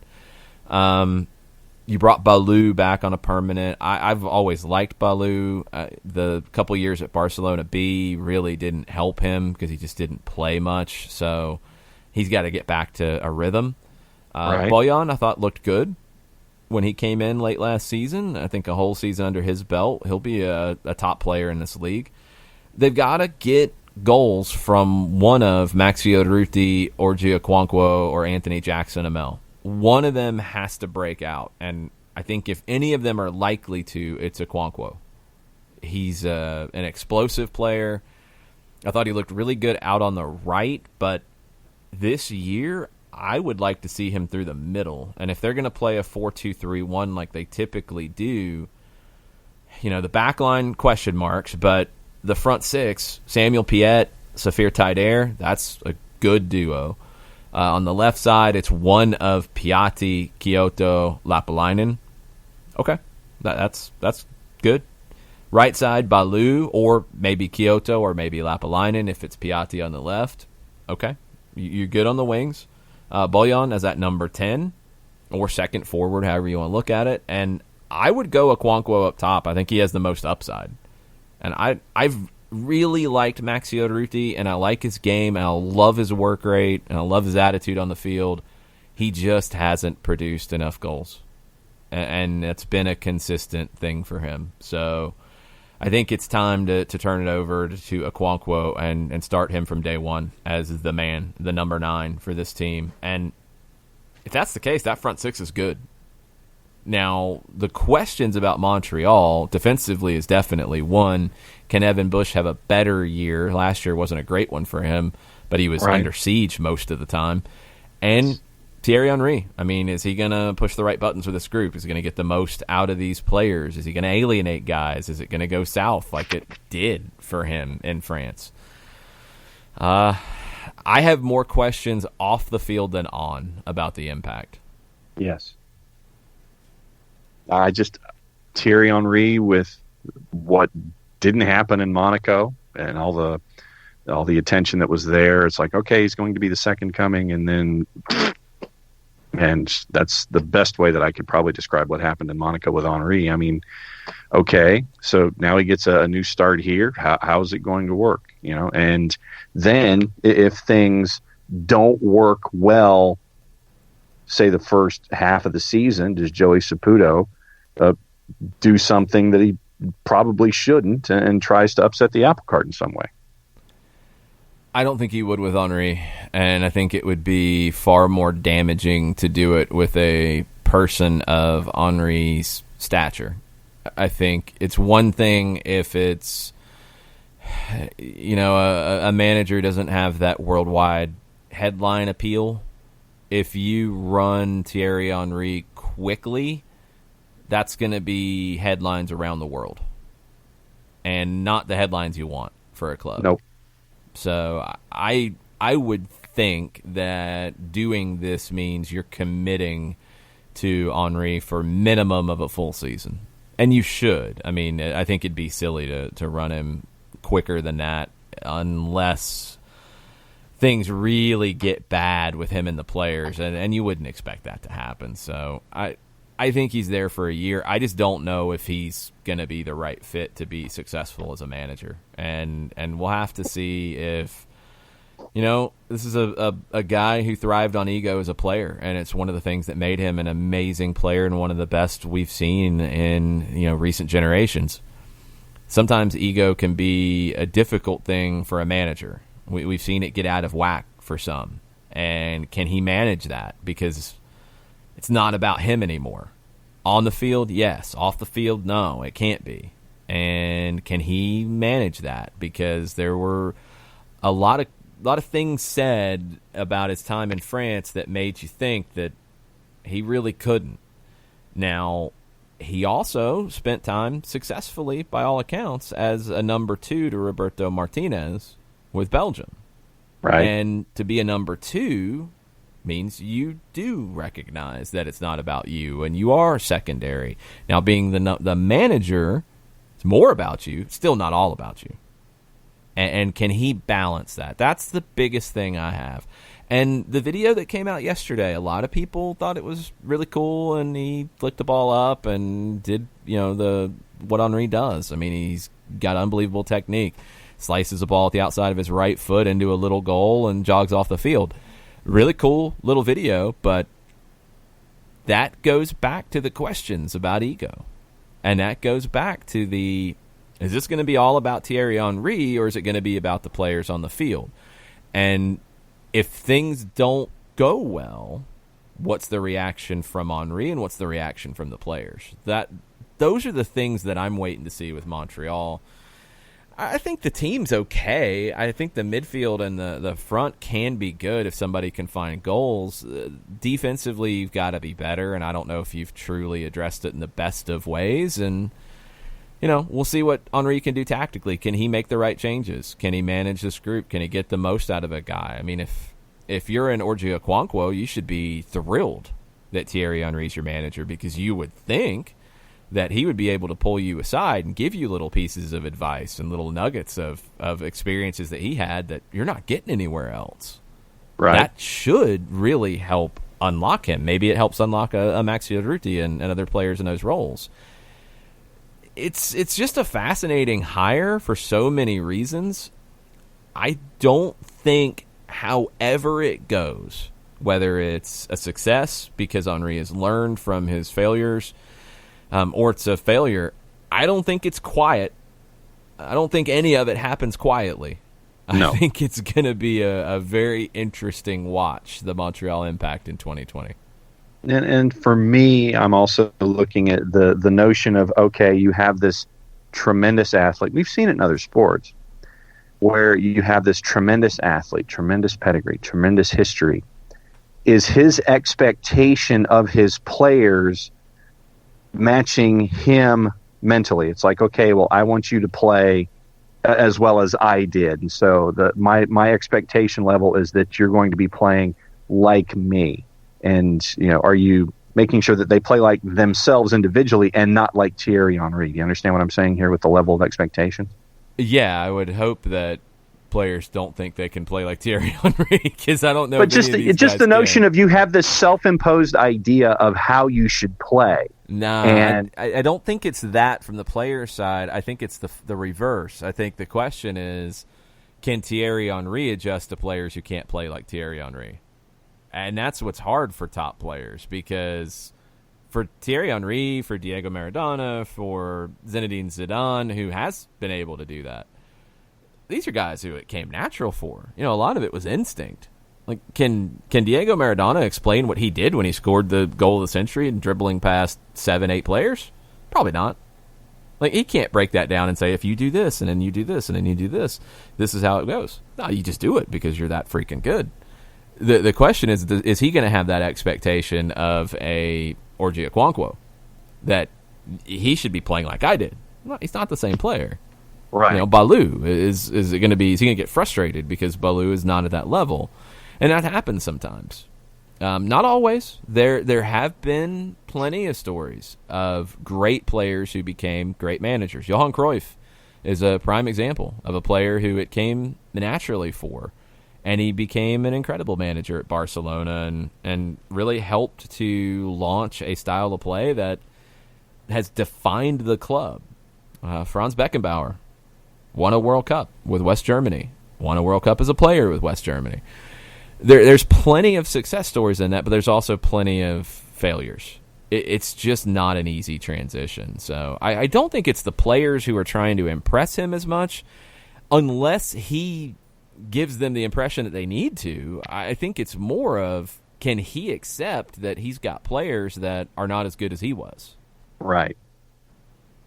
And I think that's probably how I was trying to phrase it and didn't phrase it properly.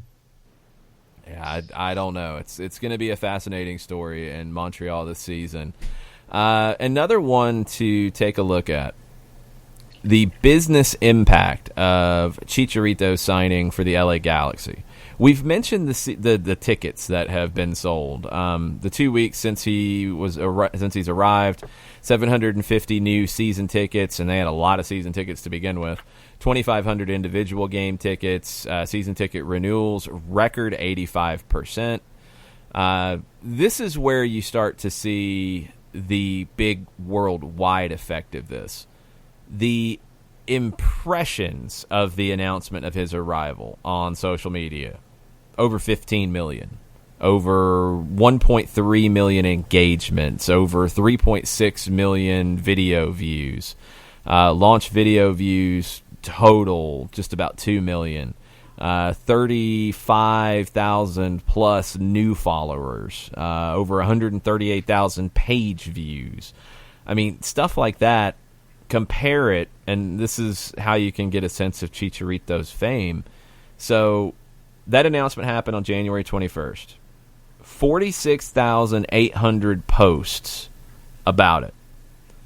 When Miguel Almiron went from Atlanta to Newcastle, that generated 16,700 posts in a one-day period. That's, I mean, that, and the Miguel move was a big one, and it was a big one in Atlanta. It was a big one in the United States because of his time in MLS. It was a big one in Paraguay. Chicharito is affecting some bigger fish out there that are going to be reacting to this. Mexico, also his time with major clubs in Europe. That helps increase these numbers too. So just a peek at why you go out and spend that kind of money, why Inter Miami is trying to go very big, and they're keeping a designated player spot open to potentially do that. I think the Daily Mail was trying to report that they're still chasing Cavani, and they're chasing Luka Modric, or I think he was linked to Modric before, but now it's come back up, and they're saying they're trying to get him now. I don't know if the Daily Mail is accurate on that. I'm going to lean to no, because it doesn't seem to make a whole lot of sense. But it does look like Miami is pretty much there with Rodolfo Pizarro, the attacking midfielder from Monterrey. It was at one point yesterday, the report from Record in Mexico was that they were trying to get on the same page on the salary demands. And Pizarro is looking to get paid. He wants about double what he's making at Monterrey. Also, according to Record, Krasnodar in Russia is still in the mix to try to get him. That's probably pushing those numbers up a little bit. Paul Tenorio reported late yesterday that they have agreed on the personal contract, and now Miami and Monterrey are working out the payment of the player's release clause. So you're pretty much done here. This is pretty much over the line. Daily Mail is quoting Marca, with both Modric and Cavani leading candidates. It is claimed, according to the Daily Mail, Inter Miami are prepared to offer Modric a, quote, dizzying salary, end quote, that will double his current non-specific words Real that Madrid. Get people excited. Yes. So, and then they mentioned the Cavani deal where he wanted to leave PSG, but they couldn't get a move done. But yes, Marca and dizzying salary for Luka Modric. Yeah, I don't see it. I don't think he's getting out of Madrid right now. I don't think Zidane's going to let him go. I think he's under contract through 21. Summer of 21. Yeah, I don't see that one at all. And I don't think it's, I mean, outside of just having the money to spend and signing a great player, I don't think that's the guy that they need. I don't know if the guy that they need is really out there at the moment. So maybe you do go with something in a short term. Maybe if you get Cavani for a year or two, and it doesn't seem likely because most people are saying he's going to end up at Atleti. Do you want to wait on James and try to get a James Rodriguez? Do you want to go get Falcao? Do you want to go get somebody like that? I just think there's other players that would be able to give you more of the star power in Miami that you need. Pizarro doesn't give you that. I think Pizarro will excite soccer fans, will excite fans of the Mexican League, fans of the world's game. He's a great player. And you see him play, you're going to like the signing, period. But is he going to be able to be painted up on a wall and sell a whole bunch of tickets immediately? No, I don't think he's that player. I don't really know if Modric is that player. Cavani might be in Miami. I think there might be others. And if it's not on, I think now you're at a point, if it's not on, if there's a player that you can get at the moment that, would take up that designated player spot for now, but you could potentially buy down if one of these mega stars becomes available, I think that's the better play for Miami at the moment. Yeah. Sometimes prudence is the best way to play it. And even though they hyped it up, I think that's the best way right now. Yeah, I think you got to just, bring in pieces that will help you win and be competitive and then set the world on fire later. Yeah. Yep. It's an interesting thing in Miami at the moment. What else do we have on Twitter before we wrap up?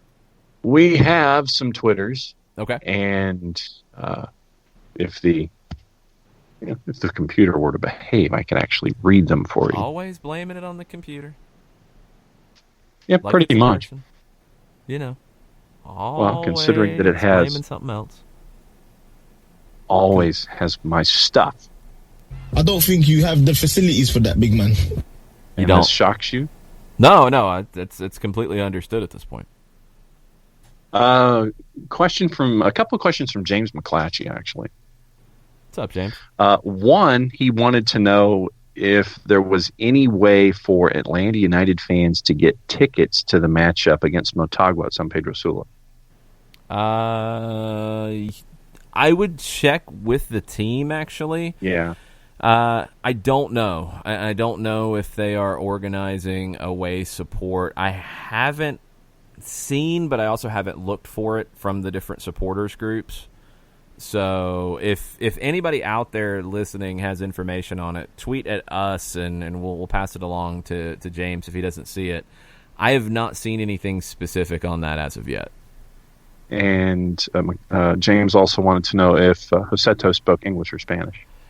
Don't know. Definitely Portuguese. Don't know about Spanish. He spent his whole career in Brazil, so it would just be down to his individual, knowledge and experience with it. So I'm not sure yet. I'm sure we'll get some answers out of that here pretty soon. Will Dickerson's Tuesday thought involves the fact that he thinks Atlanta United will be just fine. Growing pains with a new manager were last year, and I expect things to be better this season. Yes, crowd favorites were sold, but that happens. It's funny how that Can you dig it? Yeah. It's funny how that comes around, isn't it? Steve Donick this morning, he says, a question/statement. Okay, I'll admit, I've not been the biggest DeBoer fan. You guys mentioned perspective, and it made me think. Tata got to handpick his team. I guess we should give Frank the same opportunity by turning most of the team over. The issue is that front office and Frank tore out championship culture. Why? It is hard to create championship culture. Thoughts? I think these changes could have happened if Tata was still here. I really do. I think a lot of people have put these changes on Frank, and I really don't know if he said, I want these guys out of here. I don't get that impression about Gressel at all. I know people have jumped to that conclusion because Leandro Gonzalez Perez was vocal at one point in the season, but he was also very complimentary at other points in the season.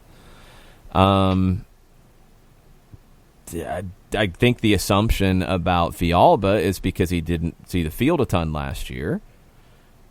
And I don't think there's anything to do with Frank when it comes to Nagbe, because he constantly praised Nagbe. So I don't know why it's been put on Frank that he's building the squad that he wants and he's cutting guys out.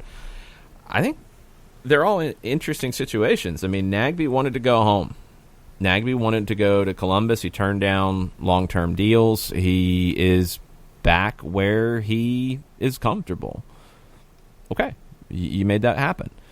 Leandro Gonzalez Perez, and this is from Bocanegra's comments, that Gonzalez Perez's agent, after offers had been given to Atlanta for LGP in previous windows, and I think specifically in last summer's window, The word from the agent was if there is an opportunity for him to make more money and get a bigger contract, he would be interested.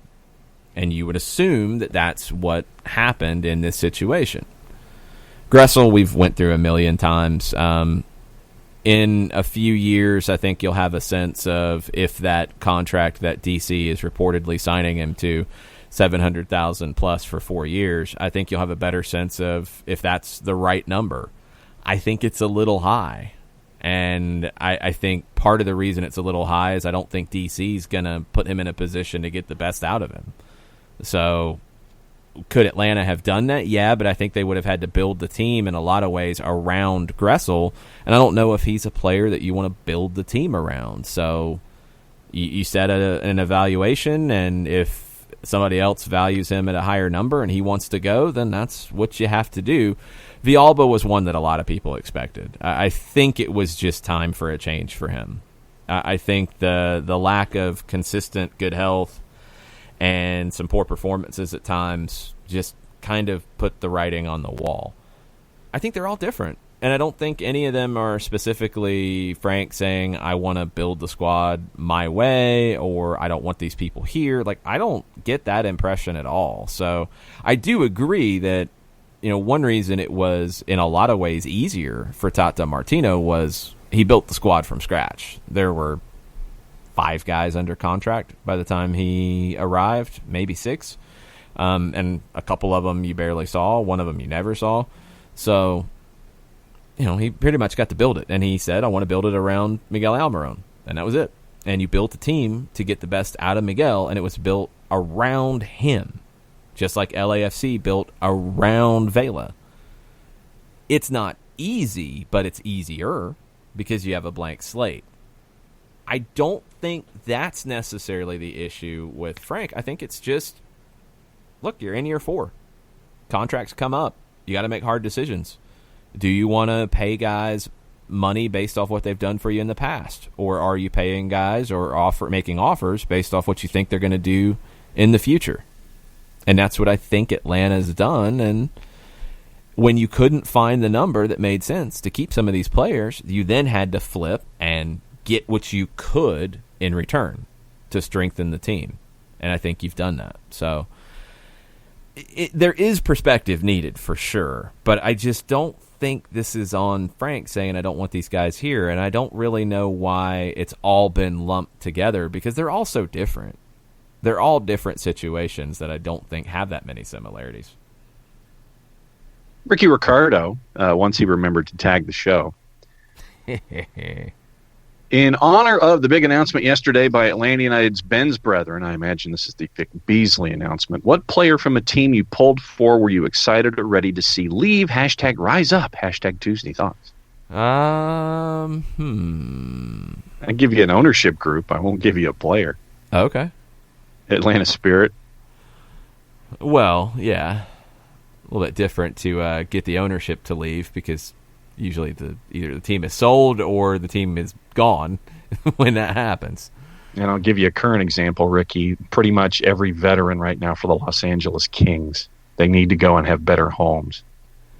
Yeah, it happens. When you hold on to guys too long, it definitely happens. I think the Braves went through that a little bit with Glavine and Smoltz and how it got a little weird at the end for both of them, and they ended up going elsewhere and having some success, and then you brought Glavine back, and it wasn't good. So it happens, and usually it happens in that case where, Beasley's a little different. Beasley just never lived up to expectation, but it's more often a player who's been with you for a while, and you've seen the decline start, and there's still value in the player, and it's okay. It's time to go for the player's sake, maybe a new role in a new city. You can get a couple more years out of it, and it's time to move on for the team that they've spent so much time with. Yeah, and I was trying to think of other Atlanta examples where Glavine and Smoltz are the two to me that Glavine, when he came back especially, it was like, don't do that. Yeah. it's just hard when you have, in that case, club legends who maybe don't want to go yet, and you might need to make that decision. Yeah, I'm trying to think of anybody else like Falcons related.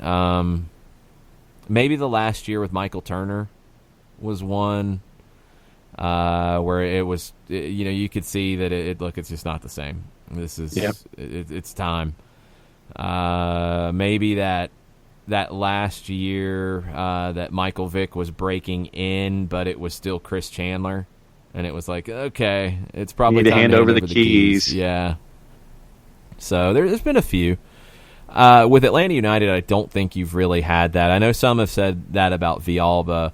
I think he's a little different because of injuries and losing his spot, and he needs the playing time for his career. So maybe that's a good example. I think there's other mitigating circumstances with him.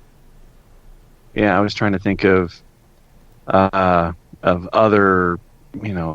players, whether it's old Braves or things like that. But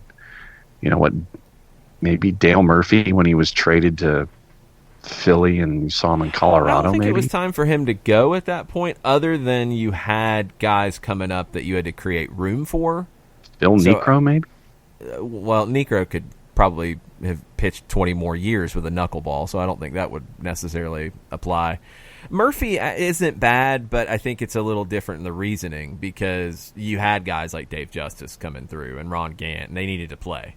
And they didn't need to be put at first base or second base or moved around. Like, they needed to play. They needed to be in the outfield.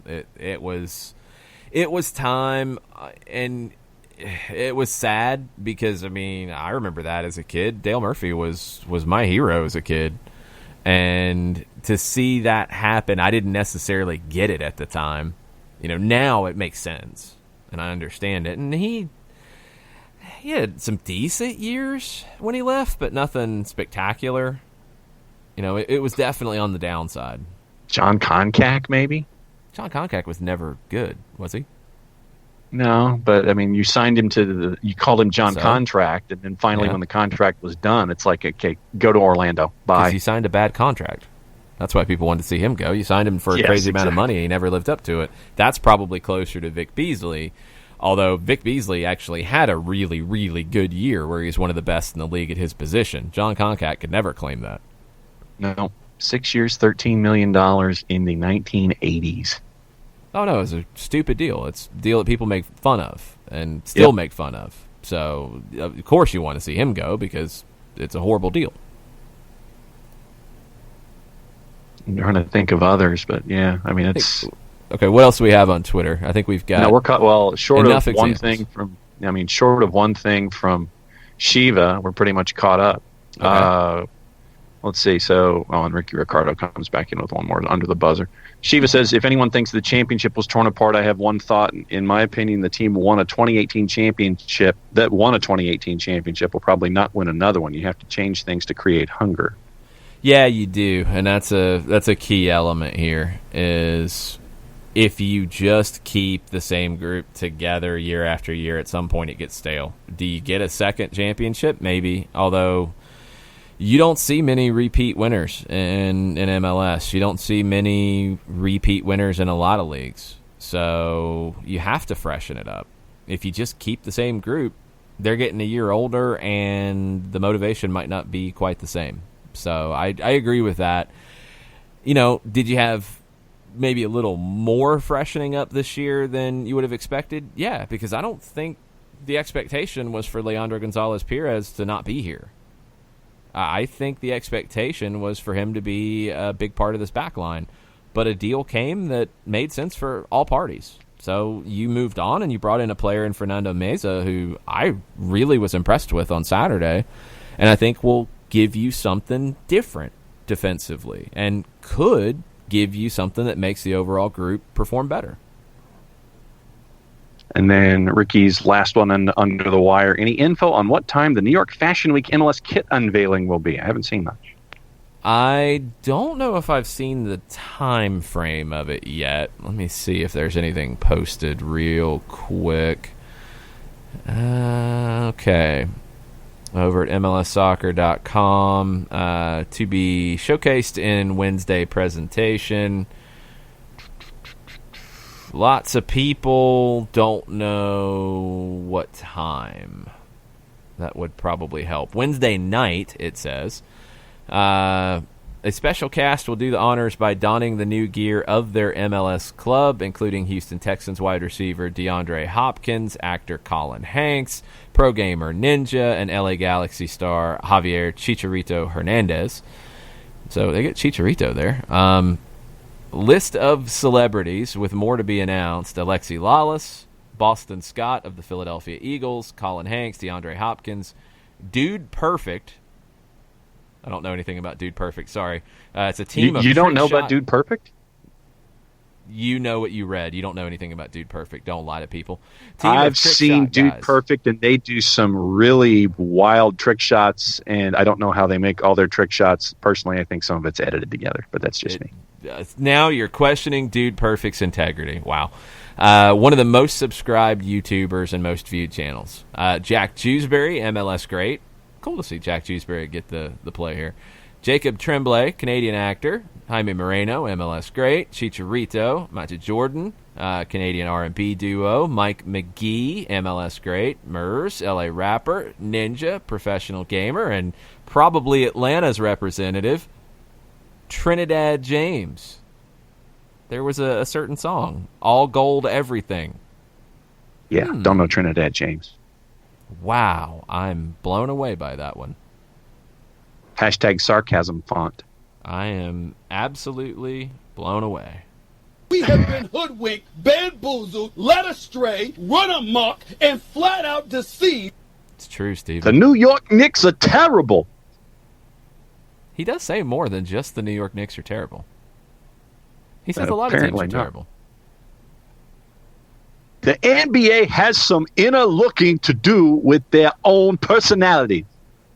I want Stephen A. to talk about MLS. That needs to happen here at some point. That would be amazing. Good stuff. And now Nick's yelling at me about not knowing Dude Perfect. No. Is it the basketball trick shots? Yes. Yes. Okay, I've seen Dude Perfect. I just didn't know it was Dude Perfect. Yeah. Yes. Like with the pool and stuff, like jumping into a pool and making all the passes they'll go to Kyle Field. I mean, they've gone to Kyle Field and done something from the upper deck and landed it into a basket on the field. Those kinds of things. All right, so I know what it is. I just didn't know it was Dude Perfect. I did the branding did not catch me. So Nick, go ahead and laugh. John knew who it was, so I'm the loser today. How about that? Red Bulls New York has some issues. Chris Armas needs to be on the unemployment line. What is up with Ronnie Dyla? I can't wait for that. That'd be a great discussion. He can say that, too. Could you imagine? Boom, shakalaka, Ronnie Dyla, waiting for the man to go running in his drawers around the field at Yankee Stadium. I cannot wait for Stephen A. to talk soccer. I'm in. I'm all in. If we can get a 10-minute segment of Stephen A. talking about the week in MLS, I would be all in on that and thoroughly enjoy it. And the malaprops and mispronunciations would be epic. Yeah, it'd be like our show. That's just me. No, it'd be like everybody because it happens. It's all good. All right, that's going to do it for us today. We'll be back with you at 5:30 for Norcross and North Gwinnett. Girls action at 5:30, boys at 7:30. Radio coverage of Georgia High School soccer game of the week starts tonight.